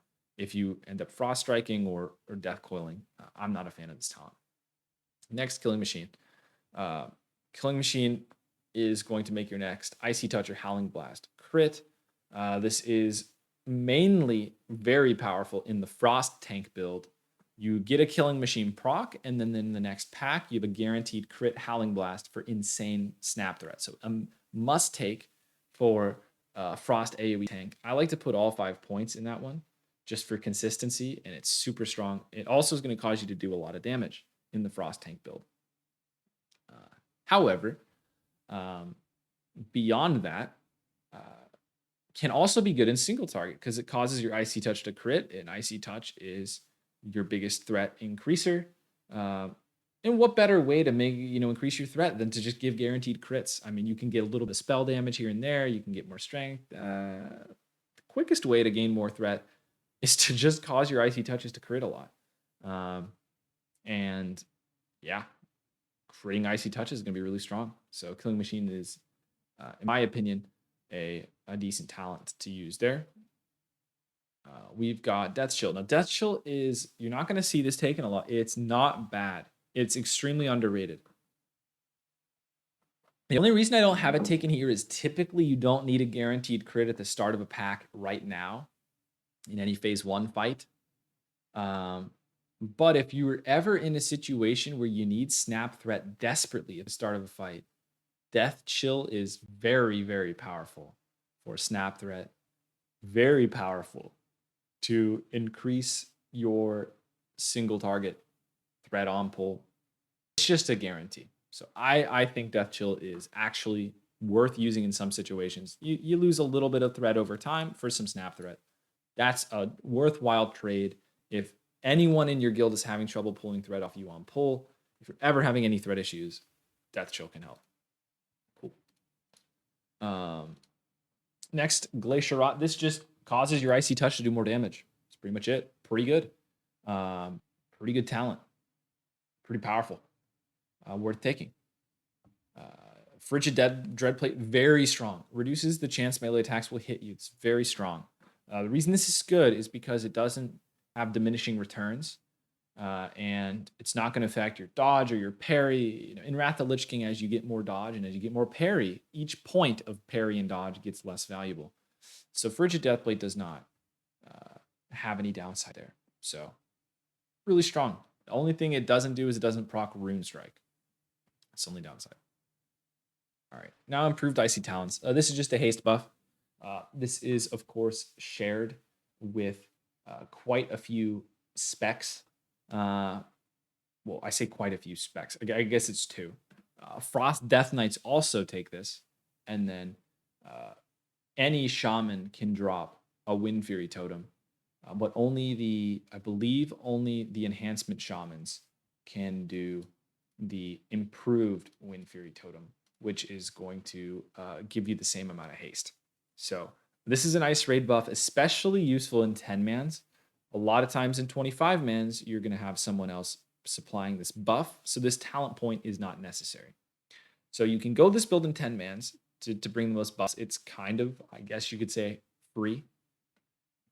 But if you don't need to provide this buff, your talents can be very different. So let me give you some examples of how you can deviate in some of the unholy stuff before we start Frost. So obviously you can take points out of Icy Talons. If you still want to go down to something like Frigid Dreadplate, you can just switch a lot of the points out of this attack speed and put them into other talents like Black Ice and play something like this. Right, you can go points into Frigid Dreadplate, 5 points into Anticipation. This is going to give you more tankiness, and you don't have to go with Icy Talons, get more of the threat. This is a perfectly fine build as well. You also can go even further into the Unholy Tree. I would typically only recommend going to Morbidity. After that, it gets worse. But you could also go for Virulence. So if you wanted to do that, you could again just start taking more points out of the tree. You could stop right at Endless Winter. And when you stop at Endless Winter, it's kind of nice to get that kick, as well as some of the strength. And then you could go over to Morbidity. You could do something like this if you really wanted. But if you wanted to make sure you were spell hit capped, which is 17% hit, which is not that hard to get. You only need about around 9% physical hit, virulence, and raid buffs, and you'll hit cap. So could go for that. But typically you're going to see either see stopping at Morbidity or some of the other variations I showed before. Of course, I'll have some links in the description. One other talent I didn't mention, I should have mentioned Icy Reach. This talent is insane. I would never not take this. Icy Reach is very powerful. I've seen some builds that don't take this, and it's very confusing to me. What is the best way to increase your snap threat? It's honestly to attack faster than the rest of the group. This makes it easier to time pre-pots for your group. This makes it easier to get snap threat right from the start. This makes it easier to make sure that you're not chasing into melee range to start icy touching things. This is also incredibly powerful if there's adds in a fight and you need to, bring them over to you. Well, Icy Touch does so much threat that it can bring over adds pretty easily. So Icy Reach, in my opinion, is must have even over some of these threat talents, right?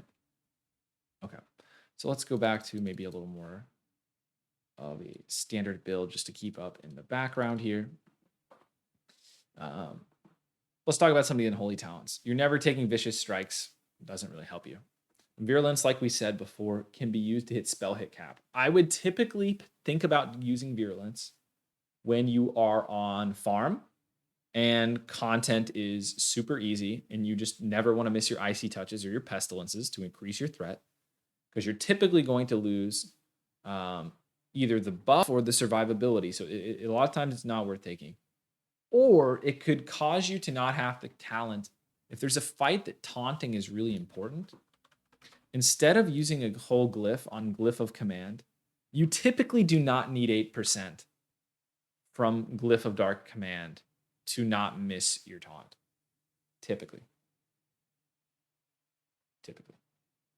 However, so I'm basically saying that 8% is a lot of times overkill. Sometimes you only need 3% if you're at, if you can get to 9% hit, which you can't always do. But in those situations where you already have a lot of hit in your build, you could just take Virulence and then have a whole nother glyph slot. So that's an option. Or again, like I said, on deep farm, your Icy Touch is not missing. It's a slight annoyance. I really don't think you have to worry that much about your spell hit, though, because you just press Icy Touch again if it misses. Not a big deal. On to the next row of talent trees. Ravenous Dread can give you more strength, but since your ghouls aren't out all the time, it's not the best, but could be something you could take for even more strength. Um, which obviously would turn into parry. Unholy Command, again, if there's a specific reason in the fight you want Death Grip up more, you could take it. Morbidity, increase the damage of your Death and Decay. This is a must take in any AoE threat build, and it is incredibly powerful. Incredibly powerful dungeons, must take for dungeons. Must take in any build where you need to take AoE threat. It is very, very good. However, lots of single target Blood Death Knight specs do not need to go Morbidity. So do not feel you have to take this in every single build. Obviously, if you go Morbidity, you cannot go Icy Talons. So there's a pretty big cost there. If you go Morbidity, you're missing out on that. But I would say, generally speaking, Morbidity is must take if you're going to play Blood as a solo tank spec, and you're going to try and use a DPS spec as your second spec, which I don't necessarily recommend if you're like a main tank. Okay, cool. I mean, Epidemic's okay, but you already don't have much use out of your blood runes. So I think you just run Glyph of Disease and you don't need Epidemic. So I wouldn't ever really run Epidemic as a single target blood tank. Everything else in the tree doesn't really matter. So I wouldn't take those. You can take Corpse Explosion in dungeons for fun. It's not the worst for damage, but it's not necessary. So that's where we're going to stop for those talents. Now we're going to switch into, so you've kind of talked, you see there's a lot of flexibility here. That is it for single target tanking. Now we're switching into the world of the Frost Howling Blast tank. This build revolves around, well, I guess I should talk about maybe Glyphs first. I'm not sure exactly what would be best, but we can talk about Glyphs after, I think. I'm just going to have to talk about the Howling Blast one right away. Now we're in the world of Howling Blast Frost. This is the spec that has the best threat in the entire game. Again, the only downside to this spec is you kind of need your Death and Decay up to start a pull. And then you don't want to move out of your Death and Decay. But once those conditions are met, best AoE threat spec tank in the game. Insane snap threat. You go in with an Icy Touch, you go in with a Howling Blast. It's typically a guaranteed crit from either Killing Machine or Death Chill. It's hitting everything. It's applying Frost Fever. So now every target has ticking diseases. Then you run up and Blood Boil it. So now you have even more AoE threat on it. And then as soon as your runes, you can even pop a Blood Tap for a second Blood Boil. And when your runes come around, you're Howling Blasting again. And guess what? It does even more damage this time. The reason it does even more damage this time, now everything has Frost Fever, and your Glacier Rot and your Tundra Stalker are up. So now your second Howling Blast does even more damage. And it also is going to benefit from Killing Machine, which you a lot of times have a proc by then. So basically what I'm saying is your AoE threat is insane. You do a ton of damage. Very strong build. In my go-to build for solo tanking Nax, my go-to build anytime I'm tanking trash, tanking dungeons, insanely powerful. How good this build is. Now, what are the downsides of this build? Obviously, we miss all this blood stuff. But also, we're using a lot of our runes on threat, and we don't really have a lot of spare runes to do anything else. So, for example, we're not really death striking very much because we're using Death and Decay and Howling Blast, and then all of our Frost and Holy runes are already gone. So we're not going to heal. We're no longer really a self-healing tank anymore when we play the spec. We just have good threat, and that's really all we do. We're no longer the self-healing tank. We're no longer the behemoth. We don't have spell deflection. We don't have improved Death Strike, Will Necropolis, Vampiric Blood. So we lose a ton of single target tankiness. So unless the content's on farm or is very easy, you're not going to want to play this on any hard-hitting boss. But insane threat. So let's talk about the individual talents a little bit in this spec. So I've already talked about a lot of talents and kind of mentioned how they might be in the Frost build. Pretty much everything just gets better in the Frost build. Let's talk about some of the talents starting at this point going down. So I first want to mention you can run Rhyme, although I do not think it's necessary. It increases the critical strike chance of your Icy Touch. This build should have no trouble with single target threat. I think this is a waste. You're not using Obliterate, so this is not very good. Merciless Combat is useless because as a tank, you really shouldn't care about doing more damage when targets get low on health. You should be focused on Snap Threat, right? So this is worthless. Improved Frost Presence is the best, like the best for this build. Great must-have. It's going to cause you to just take 2% less damage. We love damage reduction. Always love damage reduction. Next, we got Hungry and Cold. Now, this, do not sleep on Hungry and Cold. It is not bad. It is not bad, and you have extra talents in this build. Do not sleep on this.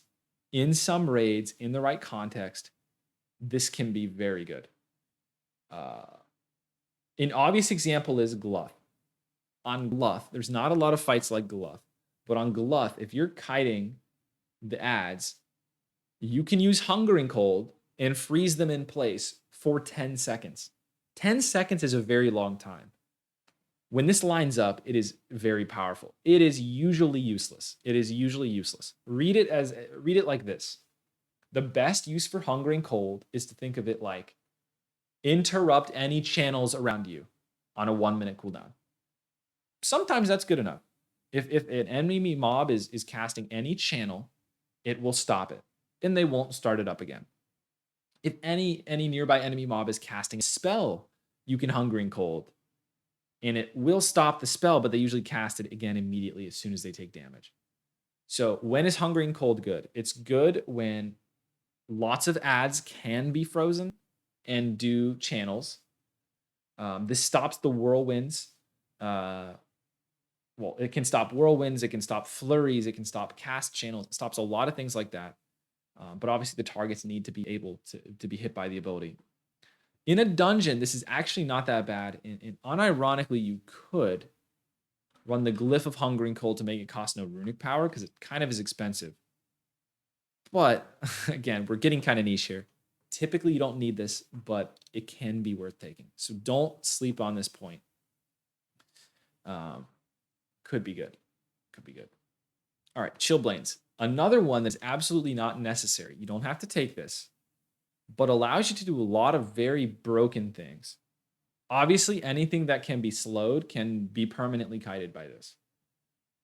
If you're in a heroic dungeon and you're getting owned and your healer's not healing very much, just walk away from the mobs. Decent chance that a lot of them can be slowed. If there's any ad on any boss in the entirety of any content you're about to do in all of Wrath of Lich King, if any ad can be slowed, Chillblains has permanent 100% uptime on AoE packs. You might have seen a YouTube video. Let me see if I can find it. Nax Solo Farm Trash. The guy has a can in his name. T-can. To another T-can video. Here we go. Let me mute this. Just to give you an example, right? Look at this. You can permanently kite anything. 100% uptime. You just press Howling Blast. Howling Blast AoE applies a slow to everything with the Glyph of Howling Blast, and then they're permanently slowed. That is broken, guys. That is broken. There's going to be lots of situations where you can just permanently kite something that's not intended that way. Obviously, Glyph, another example, you can permanently kite the ads in Glyph, never get touched, but it's Glyph, so it's not a big deal, but yeah.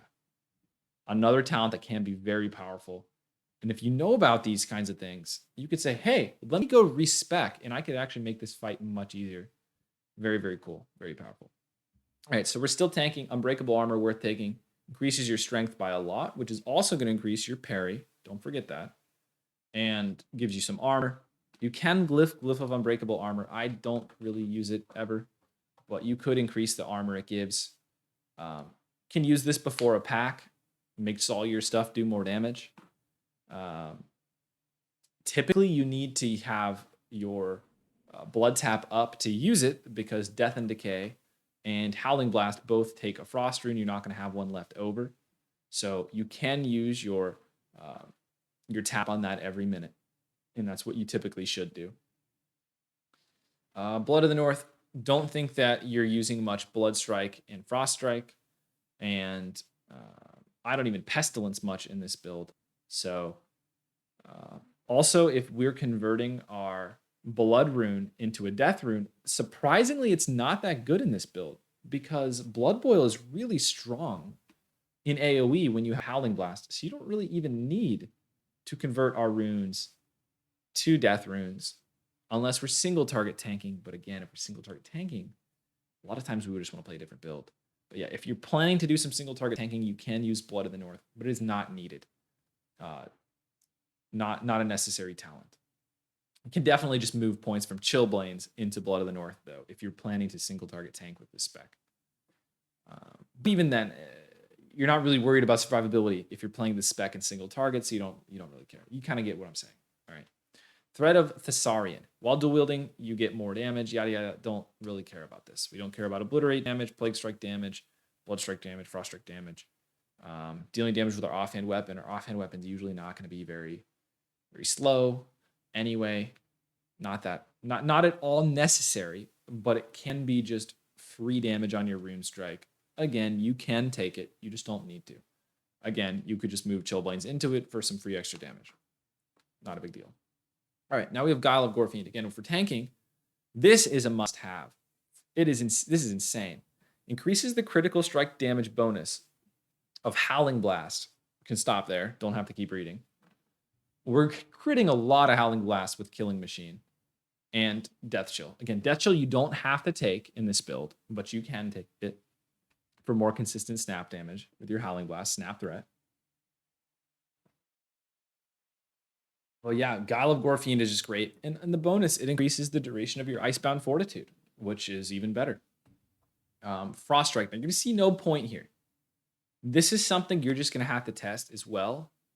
It depends on your gear. It depends on your weapons. Depends if you're dual wielding. It just depends. A lot of times, Death Coil is just going to do more damage than Frost Strike. And it's ranged. A lot of times, you don't even need to press Frost Strike as a tank. With that said, if it is doing more damage for you, okay, another asterisk. A lot of times you don't want to consume your killing machines, and it's incredibly grief. If you get a killing machine proc, which is going to make your next Howling Blast a guaranteed crit, and you're trying to dump runic power, you literally don't want to press Frost Strike. Like, it's actually griefing. So that's why I typically don't take Frost Strike, is because it messes up your killing machines. Again, from a tank perspective, if you were trying to make a Frost build, a Frost DPS build to off tank with, you absolutely can. You absolutely can play a typical Frost build and still tank pretty well. But if we're just talking about Frost tank, we don't need Frost Strike. We obviously want it if you're off DPSing as the same spec. All right, Acclamation. When you were hit by a spell, 10% chance to boost your resistance to that spell. This thing is terrible. Horrible. You'll get blasted by a ton of spells, and it's not really proccing, and even when it procs, it doesn't do anything. I would never recommend taking this talent. If you're ever at a point where you care about getting blasted by magic damage, just play Blood and play Spell Deflection. This thing's terrible. Absolutely horrible. All right, Tundra Stalker. Expertise, damage, take it. Then we get Howling Blast. Must have for the Frost tank build. Must have again. We need to go over to Morbidity. Very, very powerful. Your rotation again, Death and Decay into Howling Blast, unbeatable threat. And then we go over to Blood. In this build, again, we still want to get Blade Barrier, so we're taking less damage. Pretty easy to hit our Blood runes on cooldown in this for trash. Then we've got Scent of Blood. Scent of Blood is, again, still typically worth the point, but you don't have to take it. You can move it somewhere else.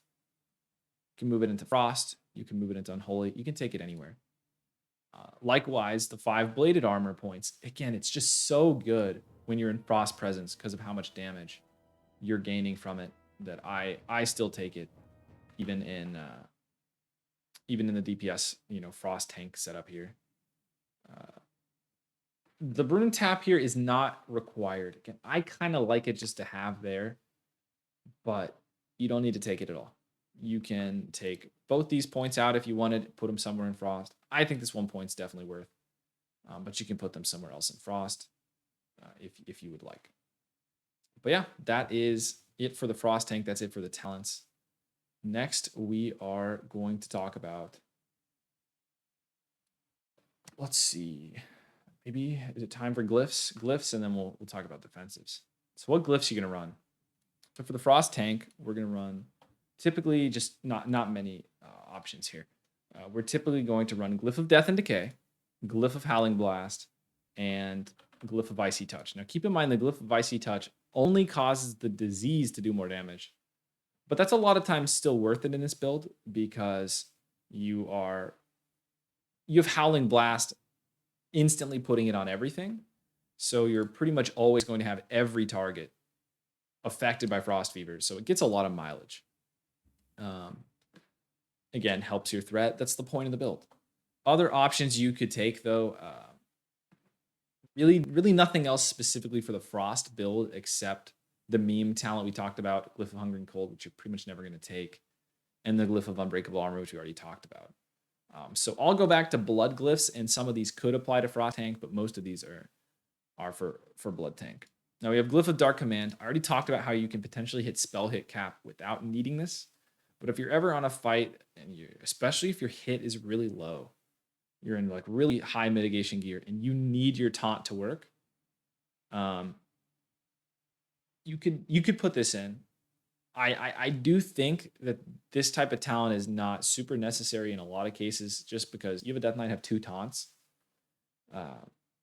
But yeah, for the situations where you absolutely need your taunt to work, go ahead and take it. And it's going to prevent more wipes than a lot of the other random talents you could take.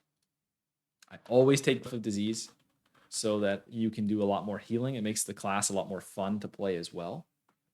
So I'm always taking that.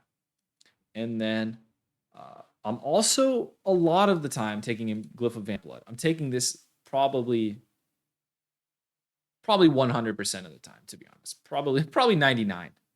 Glyph of Vamp Blood is insane. It is already a 1 minute cooldown in last 10 seconds. Now it's 15. It's too good. Too strong. Amazing ability. The reason why 15 seconds is really significant too, I think it's important to think of what 15 seconds means. If this lasts 10 seconds, you get 1 cycle of runes.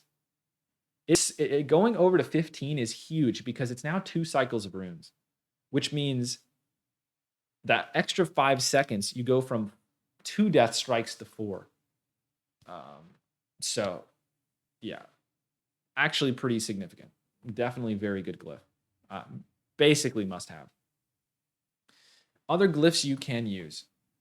Glyph of Anti-Magic Shell, you're very rarely going to use, but if ever there was a situation where you're taking constant magic damage that never ends, you could use it, but you're typically not going to use it very much. Your Glyph of Death and Decay, again, you still can use that in the Blood build, especially if you go Morbidity, if you ever care about your AoE threat. Definitely the best Glyph if you ever care about AoE threat. If you're ever trying to tank ads and the boss while playing Blood. Most of these are not going to have much use. Glyph of Icebound Fortitude can be good, especially if your defense is low and you're using a lot of resilience. But it's not the best because your Icebound Fortitude, it's base 30% damage reduction.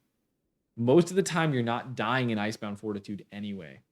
So you would need, number one, a specific reason that you need to take less damage, like you're taking an insane amount of damage during an enrage or something. And you would also need to have a low amount of defense to make this even provide much value. So you're typically not using this very much. Glyph of Icy Touch, again, is a small amount of threat increase, not a big deal. I would rather use Glyph of Rune Strike if you're trying to increase your threat. Glyph of Rune Strike can be used to increase your threat. Glyph of Rune Tap can be fun in dungeons, but it's typically not very good. It only gives you 1% more healing for yourself. It does heal your party for 10% of their max health. Definitely could whip this out if you're in a 2-tank fight and the other tank keeps dying and you're fine. Maybe you just take out Vamp Blood for 1 fight and put in Rune Tap and just have an extra little heal for the off tank. I mean, it's not going to do much, but hey, maybe you could do something. But yeah, that's pretty much it though for Glyphs. You're typically not going to use any of the other ones. So that's it for Glyphs. That's it for talents. Now it's time for defensives. Talk about what your defensives are, how to use them, and yeah, let's get into it. So I've got most of the defensives down here, but we also have anti-magic, or we also have army as well. Can't forget about army. So your first line of defense, if you're taking damage, obviously you're just going to want to use rune tap. So let's say I get chunked. These guys don't do very much damage to me. Let's get some more friends here.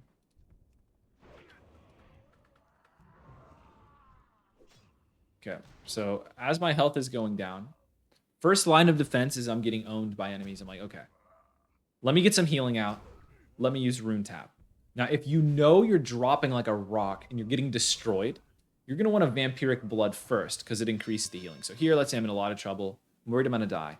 Your first line of defense is rune tap if you're missing a little health, but vampiric blood, then rune tap if you're getting destroyed. Vampiric blood's going to cause the healers to heal you for more too. Let's say your health is still dropping like a rock.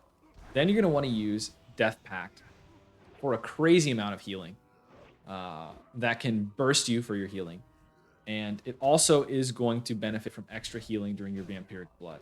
Now, the big problem about Death Pact is you need your pet out. So it says it's a 2-minute cooldown. It is not a 2-minute cooldown. It is a 3-minute cooldown, unless you are playing Unholy, because you need your pet out, and your pet's on a 3-minute cooldown.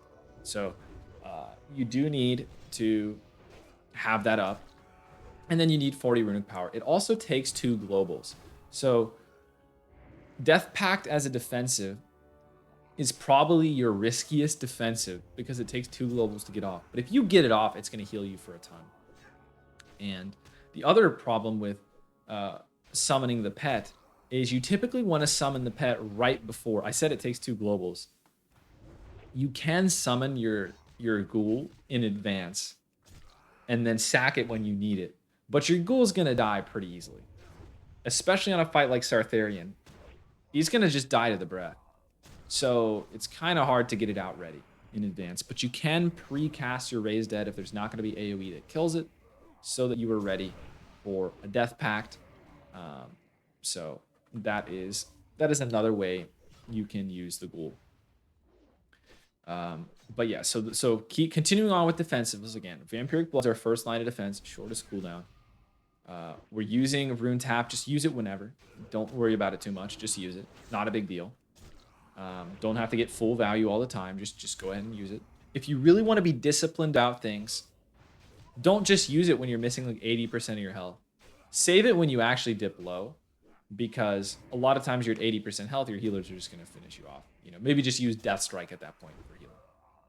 All right, Icebound Fortitude. This is your wall. Take minimum 30% less damage, but it increases with defense. So it's 12 seconds, and it is increasable by set bonuses. The 4 set from your tier is going to increase the duration by 3 seconds. So that's really good. And then also, you are going to, just when you take less damage, you also, it says you become immune to stuns. A lot of stuns still hit you. So keep that in mind. It's not always going to work against a lot of raid stuns. It does make you immune to stun and is going to make you take less damage. Icebound Fortitude is what you're going to use when you're about to take a lot of damage, typically when Vampiric Blood is down, or you're concerned that you might die even through Vampiric Blood. But Icebound Fortitude is your big cooldown. Now, what makes Death Knights overpowered is that your big cooldown's only 2 minutes. Right? Think how strong this is. You're getting owned by a boss. You vamp blood. You're fine. All right, 15 seconds pass. You're getting owned by a boss. You know, maybe you drop Icebound Fortitude. 15 seconds pass. You've already got your rune tap back up, right?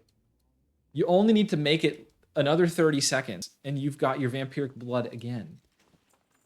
And then you just need to make, and then you'll have rune tap back up. Then you need to make another 30 seconds to your second rune tap. A little longer, you get your third Vamp Blood, and then your Icebound Fortitude's back again. And so basically, you just always typically have a cooldown for something. Now, when do we use Empowered Rune Weapon? There's two ways to use Empowered Rune Weapon. What I'll show you, I guess, what you can do for a big opener is you can start the fight with a bunch of Icy Touches. Always use Blood Tap before Empowered Rune Weapon if you're using it for threat, because it will refresh the Death Rune and you'll get more value. So let's say I start the fight here and I just want a big threat opener. I can Icy Touch, and then I'm going to Icy Touch again. Then I can refresh the runes and I can Icy Touch 3 more times. Now that is a pretty good amount of snap threat, right? And that was with no runes pre-prepared. Ideally, you want to use Death Strike to convert some of your runes to Death Runes before the pool starts, so you can Icy Touch even more before the pool starts.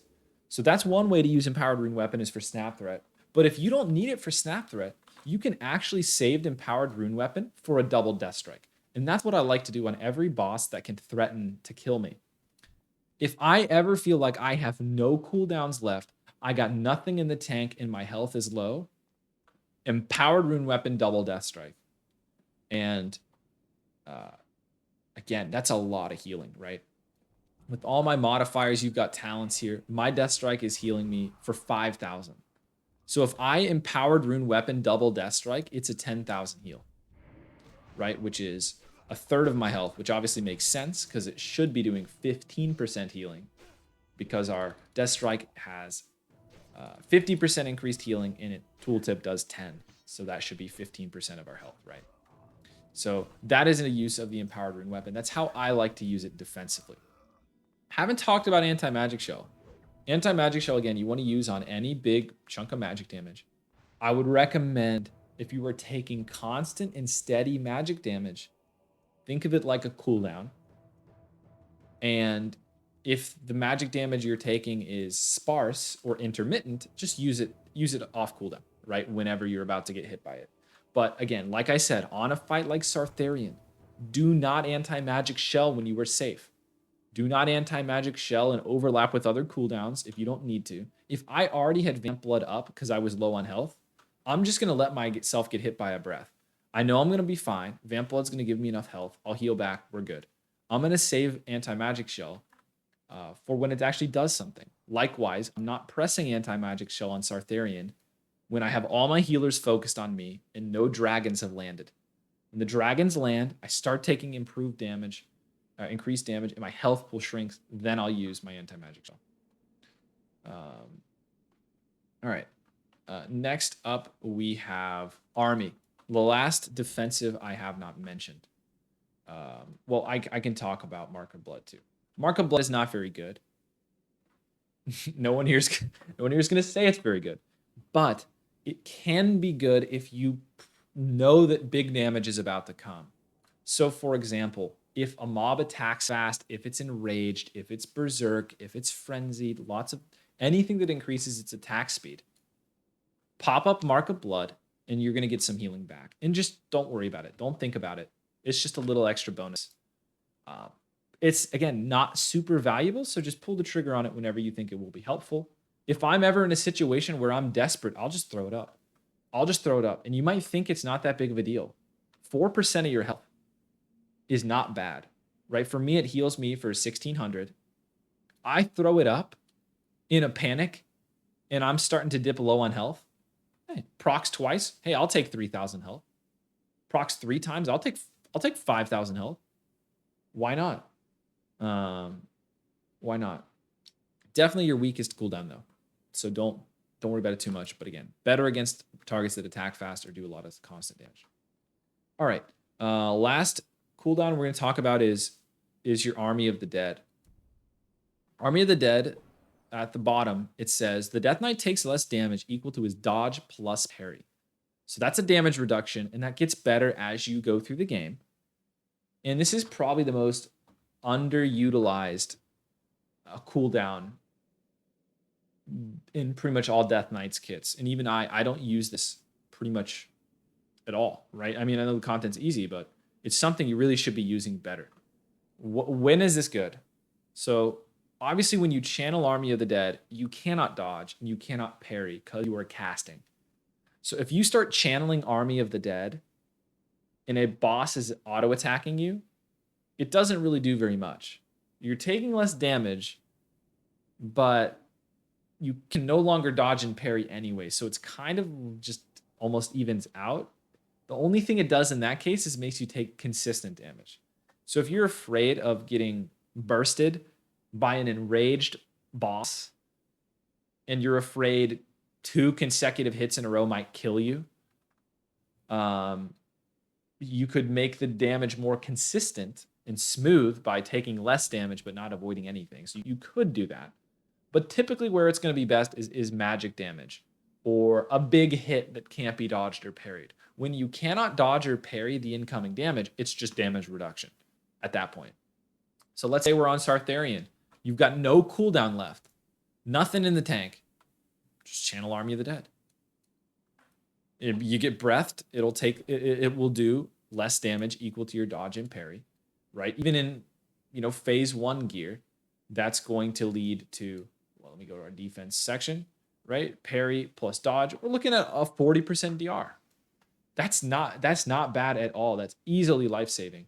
And again, you can use this while you are affected by dots, damage over time. You could, a stacking bleed that's gotten out of hand.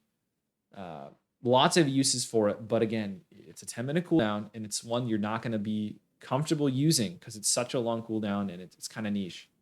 But definitely has the potential to save your life. All right. Those are all your defensives. I guess I can talk about Taunt and Death Grip.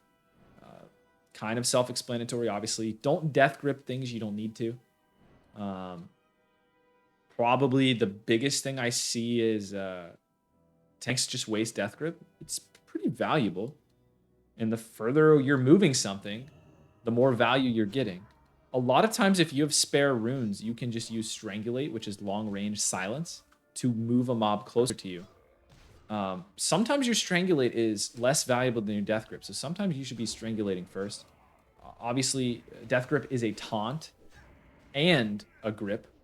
So you can pull Threat of Things with it, and it brings them to you, so it's very strong. Even if they're immune to the movement part, it is still a taunt. And if I meld here, my worms might... Yep, our worms are gone. If I just walk up and get in combat with this guy, so let's say I'm in combat with this guy. He's hitting me, right? If I use my Death Grip on him, it's going to apply that taunted effect and keep targets from hitting other things. You can use it on pull, even on a target that is immune to the grip, in combination with your Icy Touch. If your Icy Touch resists, well, guess what? Your Death Grip had the taunt effect anyway. So that's kind of cool. Obviously, you've got a taunt as well. Both 30-yard range. Both useful for just taunting and getting things under control. Other utility, other important things. We already talked about kicking, just kick. Icy Chains is very strong. Don't forget you have this in your kit, or Chains of Ice. It slows by a lot. It's kind of insane. So just know that anytime there's ever something that needs to be kited, you can use Icy Chains to kite it. You personally could spec Frost and play Chillblains and kite it. But yeah, Death Knights are great kiters. All right. I'm trying to think if there's anything else. Get comfortable pressing Horn of Winter just anytime you're out of combat. Free runic power. Press it in between packs. Just muscle memory. Just keep pressing it. Pretty much the gist of it. Not much utilization. I think there's not much else to really talk about in the kit. Only other time you really are going to change your presences is if you want to move faster with Unholy Presence, but obviously you lose health and damage. So keep that in mind that you don't really want to be, and threat. So you don't really want to be in Unholy Presence long. But if you're kiting something, you want to move faster, or you're not currently tanking a boss and you're trying to dodge something, or you've got a specific phase of a boss where you're not doing any tanking, you can pop in Unholy Presence to move faster. All right. Last thing I guess I'll talk about a little bit is Blood Tap. I talk about it a little bit in my rune video, so I'd recommend watching that. But long story short of Blood Tap, it converts your rune to a death rune. It's always going to prefer the left rune if given the choice. And it is not smart enough to know which rune is about to come off cooldown. So it's going to prefer the left one. So long story short, typically you want to get use out of your leftmost rune before you press your Blood Tap. A common mistake people make is not using the blood rune before blood tapping, and then it wastes it. You don't always have to use it though. All right, that is our defensives. We've at this point talked about all the abilities. What else do we need to talk about? We talked about talents. We talked about rotation. How to do the optimal threat rotation. I guess I could talk about it a little more. Using a swing timer, waiting to take damage, using Death Strike, converting our runes into death runes, and we use Pestilence to refresh our diseases. And again, we're going to try and manipulate our blood runes to get the effect, the Blade Barrier effect. Now, one other thing to mention when it comes to our Blade Barrier, you can establish it before the pool begins. So let me give an example. Let's this time get some death runes. So let me rocket boots away from this guy, hopefully reset him. So let's say we're starting a pull on Pestilent Horror. We got a pull timer 15. Well, this guy's kind of in our way. Let me reset him first. Okay, let's do a new pull timer. We got a pull timer 15. You can see it here. So as the pull timer is getting to like maybe 12 or something, I can use Blood Boil, right? I'm sitting here, I'm chilling. Maybe I'm getting ready to armor pot, maybe armor pot again. Now I can Blood Boil again, put this Blade Barrier on cooldown. Then I go start Icy Touching. I'm going to use my Blood Tap. I'm going to Icy Touch a bunch. I'm going to Empowered Rune Weapon, reset all my runes, Icy Touch 3 more times. And pretty much this whole time, I had Blade Barrier up, and then I refresh it again right at the end. Then I could put up my disease. Then I keep Icy Touching. I can start Death Striking. Get the third use out of our Blood Rune. If you're a little too slow, you don't get it, though. You need to be careful of that. When you Blood Tap, you're going to get 1 more use out of your Death Rune. And then if you Empowered Rune Weapon, you're going to get 2 more uses out of it. Make sure to Icy Touch fast enough that you actually get the use out of it. But that's an example of a big threat opener. And you can see it's insane snap threat. If any of your Icy Touch misses, just recast them. Not a big deal. Make sure to use Unholy Frenzy off cooldown. I say not off cooldown. You try and use it during Lust. Kind of goes without saying, but just, you want a person who's getting the buff to benefit the most from it. So try and use it during Lust. Typically, they're going to use all their cooldowns then.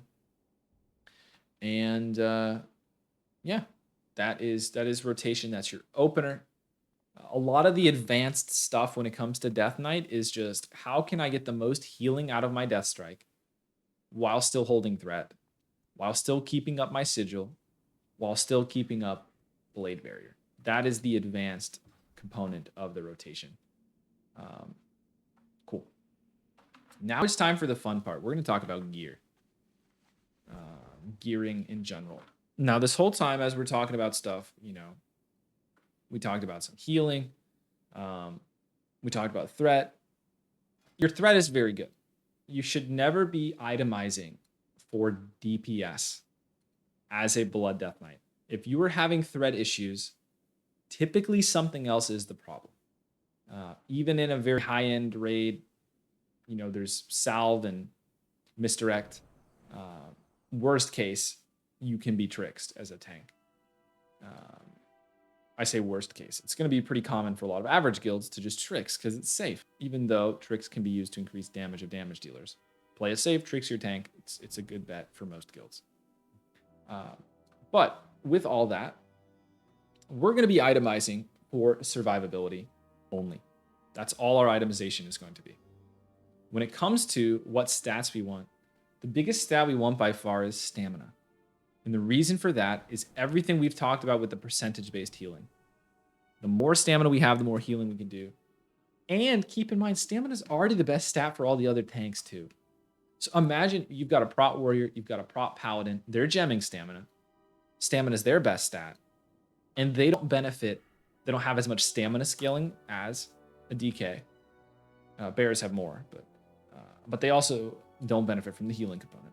But DKs benefit from the high stamina scaling and the healing component. So they benefit from stamina more than any other tank. And, they benefit from defense. Not as much as Paladins and Warriors because you can't block. So you lose a little bit of value there. So you're not as interested in defense. You want to be crit immune and you want high stamina. That is the basic level for a tank. So crit immunity, you want to have 540 defense or a combination of defense and resilience. In this case, I'm cheating a little bit. You're going to see, wait a minute, you just said 540. Let me put my actual tank here on. You said 540 defense. You have 500. What's going on? Right? Well, Icy Touch gives 53 defense rating. So if I Icy Touch this mob, I have 5.44% chance not to be crit. And I also have a little bit of resilience. You add them together, 5.44 plus the, you can get I'll link a weak aura that does the math for you too. My weak aura is up here in the top left. I have a 0% chance to be crit right now. But we have a 5.44% chance not to be crit from defense, and resilience also helps. We're getting resilience from our shoulder enchant, but you also could use, different resilience pieces, maybe Deadly Gladiator Glove or Deadly Gladiator Chest or something here and there that aren't the worst if you are in trouble with crit immunity. So first priority, high stam, then crit immunity, basic stuff for tanks. Get the weak aura to check if you're crit immune. Press Icy Touch to see if you're crit immune with this buff up. I would say it's a little bit advanced, I guess, to try and count on always keeping Icy Touch up to make sure you're not getting crit. It is something to think about. So do that with caution if you're going to go under crit immunity and rely on always keeping up Icy Touch. You're going to want to use a weak aura to make sure you actually keep it up. Cool. Next, we have our avoidance stats. So let's talk about avoidance. So a couple problems with avoidance. Avoidance is RNG. It doesn't matter if you've got 40% dodge or 30% dodge. The boss could just hit you 3 times in a row and you can just die. This is why we never gem dodge, never gem defense, never gem, unless we need to, and we never dodge or gem parry for the most part, unless we need like a socket bonus. We're typically not super in love with avoidance, but we want to get it for free. So for example, take an item like Boundless Ambition, or take an item like the Leg Plates of Sovereignty from Eye of Eternity, 25 man. This item has parry on it. Are we equipping the Leg Plates of Sovereignty because they have 57 parry on them? No. We're equipping them because they have an insane amount of, stamina, armor, strength, expertise, and they also happen to have extra parry and stuff. So basically what I'm saying is you're going to get parry, you're going to get dodge no matter what. You're just going to accumulate it. As you get more of it, it gets weaker because of diminishing returns, but it's still important. If you're using too much resilience and too much PvP gear, you're going to be taking more damage than other tanks. But that really mainly stresses healer mana, which is usually not always a problem. So all of this is a way of saying you're going to get defense, you're going to get dodge, you're going to get parry. It's all going to naturally come through your gearing. But stamina is going to be your main focus. This means items like Breastplate of Frozen Pain are actually very good because they are very high in stamina, right? This item is missing avoidance, right? And I would use the tier chest if I had it so I could work towards 4-set. But since I don't have it, if you compare an item like the Dragonstorm Breastplate with the Breastplate of Frozen Pain, they're actually going to be pretty similar, right? If I don't need the defense from Dragonstorm Breastplate, I can use an item that has no defense on it. And I would actually recommend, especially if you get comfortable using the Sigil to dip under crit immunity, I would recommend mixing and matching your gear so that you have a couple items in your set that do not have any defense on them. For example, I currently have a chest with no defense, a ring with no defense, and a weapon with no defense on it. If you're using a two-hander, you typically can't. can't get any defense on it. I think there's like one in the entire game that has defense, some random quest item. But yeah, typically you're not getting defense from a two-hander. So you can usually have, you know, maybe 3-4 items that don't have defense on them. Getting crit immune is pretty easy when you use your enchant as well. Don't forget that this gives flat defense skill, not defense rating. So that is the deal. When it comes down to individual stats, though, I haven't yet mentioned hit and expertise. I am a big fan of expertise. And the reason I really like expertise, especially up to 26 expertise rating. So expertise is, of course, a stat that prevents you from getting parried or dodged from attacks against bosses. You need 26 expertise for the boss you're hitting to never dodge you. And you need 56 expertise to make the boss never parry you. If you are putting points into expertise, it's going to reduce the chance you get parry hasted. We'll talk about that a little bit more later. Right now, bosses are parry hasting in Wrath, all of them. So expertise is going to help a little there. And parry haste is an opportunity for you to get one shot. The boss, when he parries, hits you back faster than usual. But the big thing is think of expertise like double hit. Right. Lots of people talk about getting hit to cap. Expertise is twice as good as hit to get to cap as a tank. Because you're attacking from the front, expertise is removing parry and dodge. So it's like twice as good as hit up till 26. Why do you care as a Death Knight? You said, whoa, I thought it was all about tankiness and stuff. Well, the answer is because Death Strike heals a lot. And if you're confident in your abilities to press Death Strike and react to damage taken and press Death Strike, you're going to realize pretty quickly that, wow, sometimes I go to press Death Strike and it doesn't hit and I don't heal.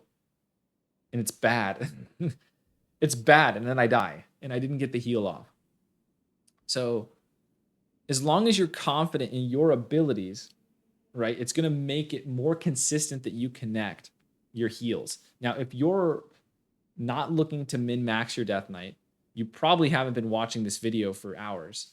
So I don't know why you're here. But if you're trying to take it easy, right, and not really take things too seriously, avoidance is probably going to be better than expertise. If you're not going to use a swing timer, if you're not going to try and get the most out of the healing, if you're not trying to get as much healing out of your Death Strike, if you're not really too worried about that.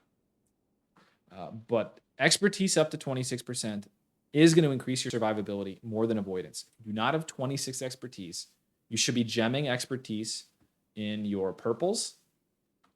And to get good socket bonuses, typically stamina. And you should be also using expertise food until you hit 26 expertise. But yeah, expertise is very, very good.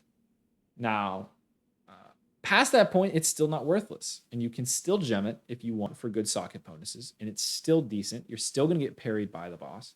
Preventing him from parrying is very useful so he doesn't hit you back. If you do dual wield, expertise is even better because you're attacking him even faster. You have even higher chance to cause parries. So if you're dual wielding, expertise gets even better. But yeah, I'm a big expertise fan, and I would heavily recommend you guys go for expertise. It's also the most fun stat as well. If you're talking about enjoying your character, it's frustrating for Death Strike to miss. It's frustrating to not connect and not get that healing. When it connects, it obviously is much more fun. We'll talk about hit. Already mentioned before, if you get yourself to around 9% hit, you are spell hit capped if you take virulence. Just a fun thing to keep in the back of your mind. It would make it so that all your icy touches and stuff hit. Now, I don't think hit is as good past 8% for a Death Knight. It's mainly a frustration thing. If your pestilence misses, it can be annoying. As long as you're not risking it and waiting really low on your pestilence, you just press it again. If your icy touch resists, you just press it again. And to rewind a second, if your pestilence resists on the primary target, you get your in like single target, you get to recast it.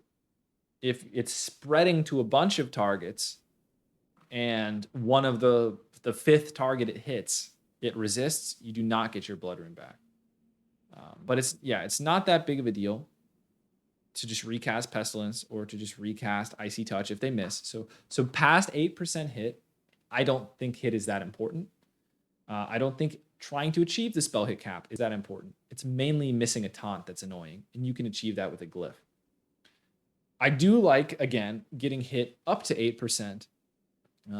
Less important than expertise, but it's nice to get hit up to 8% again, just so your icy touches don't miss too much. And obviously, below 8%, 8% is the physical hit cap.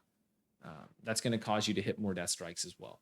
So you get to 8% hit, 26 expertise. You're kind of in a good spot for your death strikes to connect. But I wouldn't sweat it. Don't actually sweat it. If you don't hit 8% hit and you're only at 5% hit, but you've got way more expertise, that's also completely fine. Because again, if your icy touches are missing, just cast them again. It's not that big of a deal. Expertise before 26 is better than hit by a landslide. And even after 26 expertise, I would say expertise and hit are close until hit gets 8%. But it's still good. Still good. And I would still gem expertise even past 26 over dodge and parry. But yeah, big fan of expertise.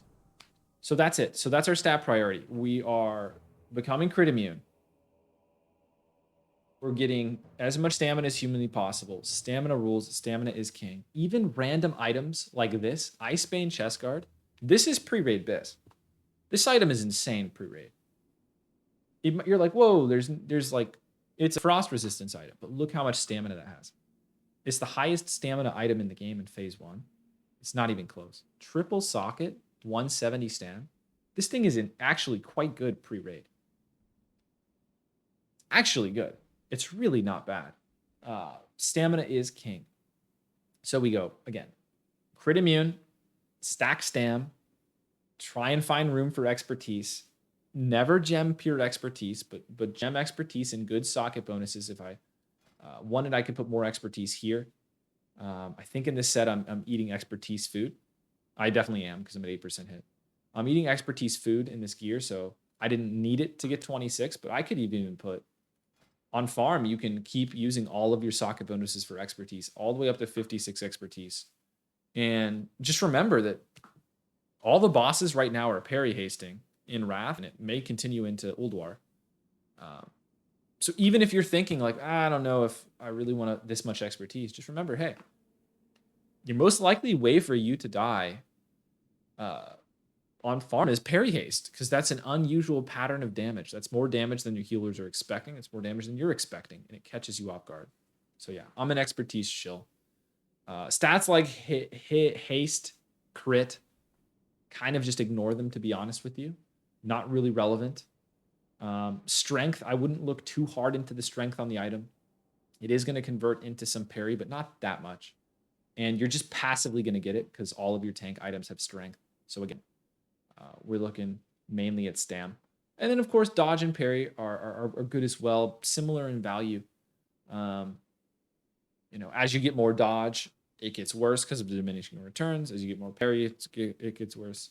As you get more and more strength, you're going to find that you have a lot of parry, so dodge is going to get better. But yeah, there we go. Okay, that is it for gear and stats. In terms of gems and enchants, again, it's the same kind of thing. Socket bonuses, you're typically going to want to go for easy to acquire stamina socket bonuses. If you're struggling for crit immunity, a good way to get to stamina socket bonuses is by using defense stam gems.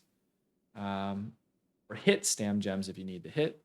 So basically your yellow gems, you're not going to use too many of them, but you can use them in socket bonuses. You can put defense and stam. You can put hit and stam. Here in this build, I have a few different defense gems in my gear that are hybrid. I actually don't lose that much because I'm hitting socket bonuses that are giving me stamina back. And because I've gemmed a little bit of defense, it allowed me to use this chest, which has very high stam. So I was able to increase my health and my hit by doing that. But I also could have just used a tankier, more avoidant chest and just had less hit, which is also okay too. But like I mentioned before, I really liked consistency of hitting my death strikes. All right. What else do we have going on? Enchants. Enchant wise, Helm enchant. I'll get on 80 upgrades for this. Helm wise, there's two different enchants you can use. They're both very good. Arcanum of Stalwart Protector is better if you need the defense to hit crit immunity. You're typically going to use that one. If you're ever in a situation where you have way too much defense, Mind Amplification Cap is just more stamina. 8 more stamina in favor of instead of the 20 defense. So that's if you're engineering. Shoulder enchant, you always want to use the resilience enchant. Even if you do not have a use for the resilience, it's better than the Sons of Hodir dodge thing. The stamina is just too strong. In terms of our cloak enchant, I'm a big fan of the agility cloak. I do not think it is better than defense or armor. I think it's about as good as armor. I do think defense can be better if you're having to gem it or you're struggling to gem it. But I mean, come on. You're really not going to play parachute if you are an engineer and have access to it. Like you're kind of goofy if you do that. So always parachute cloak for the utility of it, for the fun of it. In terms of the rest of enchants, again, health on the chest. You could go for stats, but nah, health. Stamina's king. Got to go for health. Wrists, easy stamina on the wrist. Don't even think about it. For tanking, you always want the enchant, the Gargoyle enchant for two-handers, the Narub enchant for one-handers. It just gives too much defense, too much stamina. It's always going to be really good. For the gloves, you go armor if you're a engineer. If you are not an engineer, you typically are probably going to want to go for the threat one. Where is it? It's called Armsman. Armsman is going to increase your threat. Gives a little parry back. But that's nice for threat. Now, you don't need it.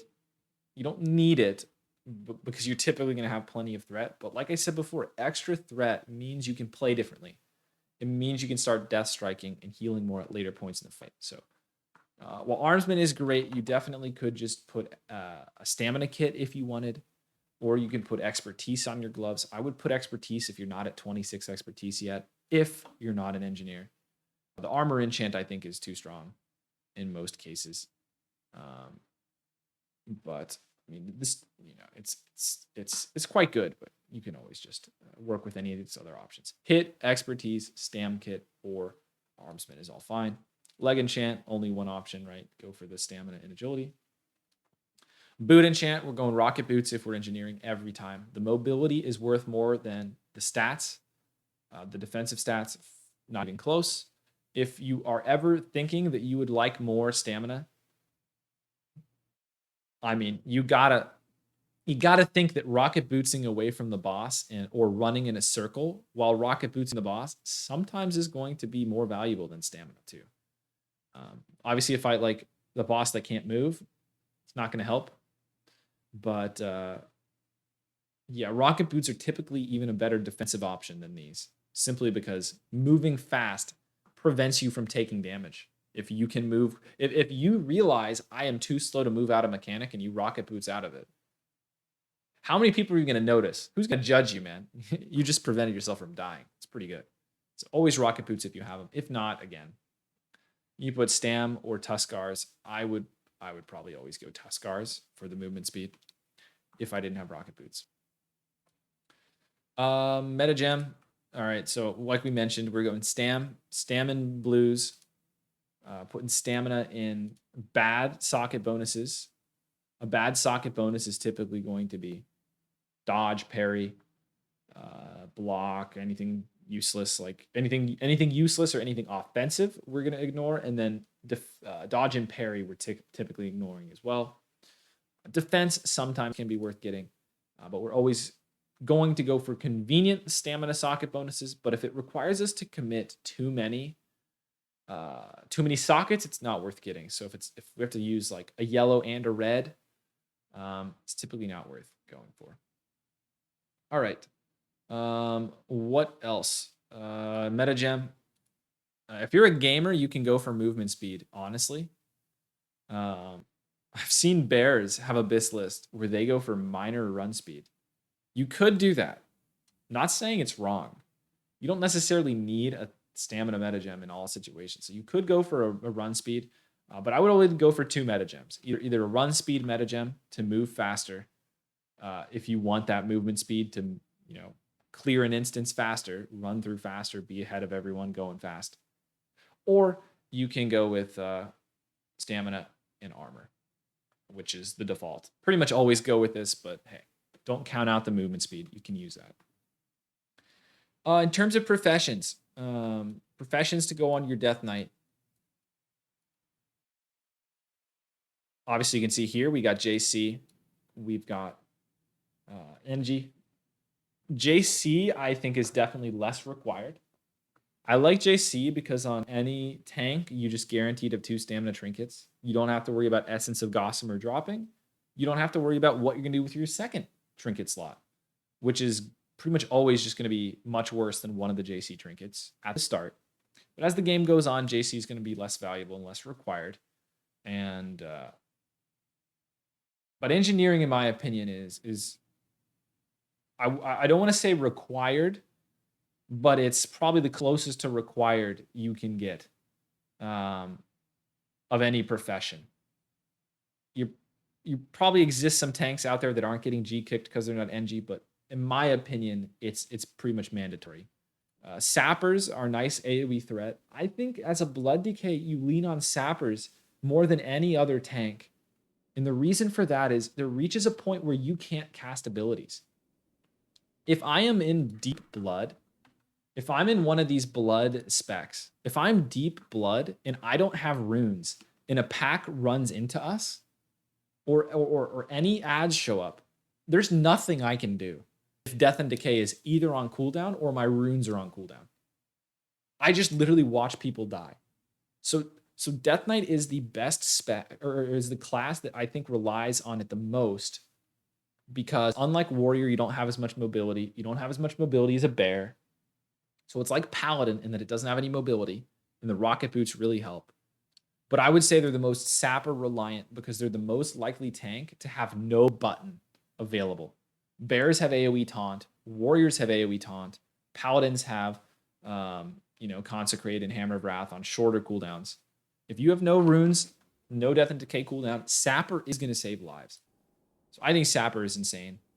Obviously, Rocket Boots are insane. Rocket Boots help with pulls. Rocket Boots help with avoiding things, kiting things. I couldn't imagine not playing NG. After that, again, it doesn't super matter what you play if you're not playing NGJC. If you're going to play... let's go here. If you're going to play Alchemy, there's this dodge stamina trinket that's all right. You can use that. You're typically not using healing potions. You're typically using armor potions. But hey, Alchemy is not the worst. I believe, what's the Alchemy? The Alchemy bonus that increases your health for using the... I think there's a tank bonus for using the stamina flask. It doesn't equate to be better than JC, but it's not the worst. So you could play Alchemy. You could play Leatherworking for a bigger stamina enchant on your wrists. Again, it's not the worst. Could play Blacksmithing. Blacksmithing lets you put extra sockets on your wrists and your gloves. It doesn't scale. It scales well as we go on, but right away it's not the best. But it's perfectly fine. I would basically say Alchemy is respectable. Leatherworking is respectable. I think Inscription is bad.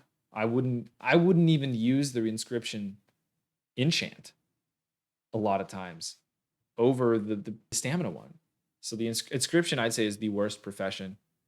I'd say, gathering professions are typically going to be pretty worthless except mining. Mining gives you a little stam. But yeah, I'd say anything except Inscription and skinning, herbalism.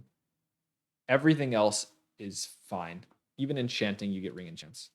But I would definitely go. I would say NG is basically mandatory. It's not even, don't even get upset if you hear me saying that, man. Just play NG. It's more fun. You're going to have more fun. It's worth whatever money it costs you to switch. It's worth it. Rocket boots are worth it. Bombs also, I forgot to mention, you can cast Serenite bombs off cooldown. I have 2 different Blood Boil keybinds. One is just a normal Blood Boil, and the other Blood Boils and throws a Serenite bomb at my location. You're going to see the Serenite bomb go on cooldown. Yep, see the bomb? And it goes on cooldown. Basically, you're going to... You can have 2 keybinds like I have to make sure you don't accidentally put your sapper on cooldown. But yeah, you can use those regularly on trash to just have more threat, do more damage. And these Serenite bombs are completely worthless. You accomplish that with a macro. I can put it in the description. But it uses @player Serenite bomb. /use @player Serenite bomb. Cool. Obviously, other things I didn't mention, macro-wise, you can macro Rune Strike into all your abilities. I need to talk about dual wielding too. You can macro Rune Strike into all of your abilities safely with a 2-hander. If you're dual wielding and you have a fast main hand, it can be a little scary, but you're typically fine as long as you're not death coiling to macro it into every ability. And it's just going to be a threat increase. You're not going to run out of runic power. The only risk of macroing Runic Strike into every ability is you use too much runic power and you can't cast a defensive. So just kind of monitor that. If you feel like manually pressing it, I think it's fine if you want to have a keybind to manually press it every time it procs in case you have nothing else up. But personally, I just press an ability that's already on cooldown if I want to press it because I know it's already macroed in. But saves me a keybind, and I'm a boomer. Besides that, there's not a lot of macros I use. I mean, start attack, pet attack can be put in stuff. It doesn't matter much. You can use mouse overs for stuff like grip and taunt, or you can not.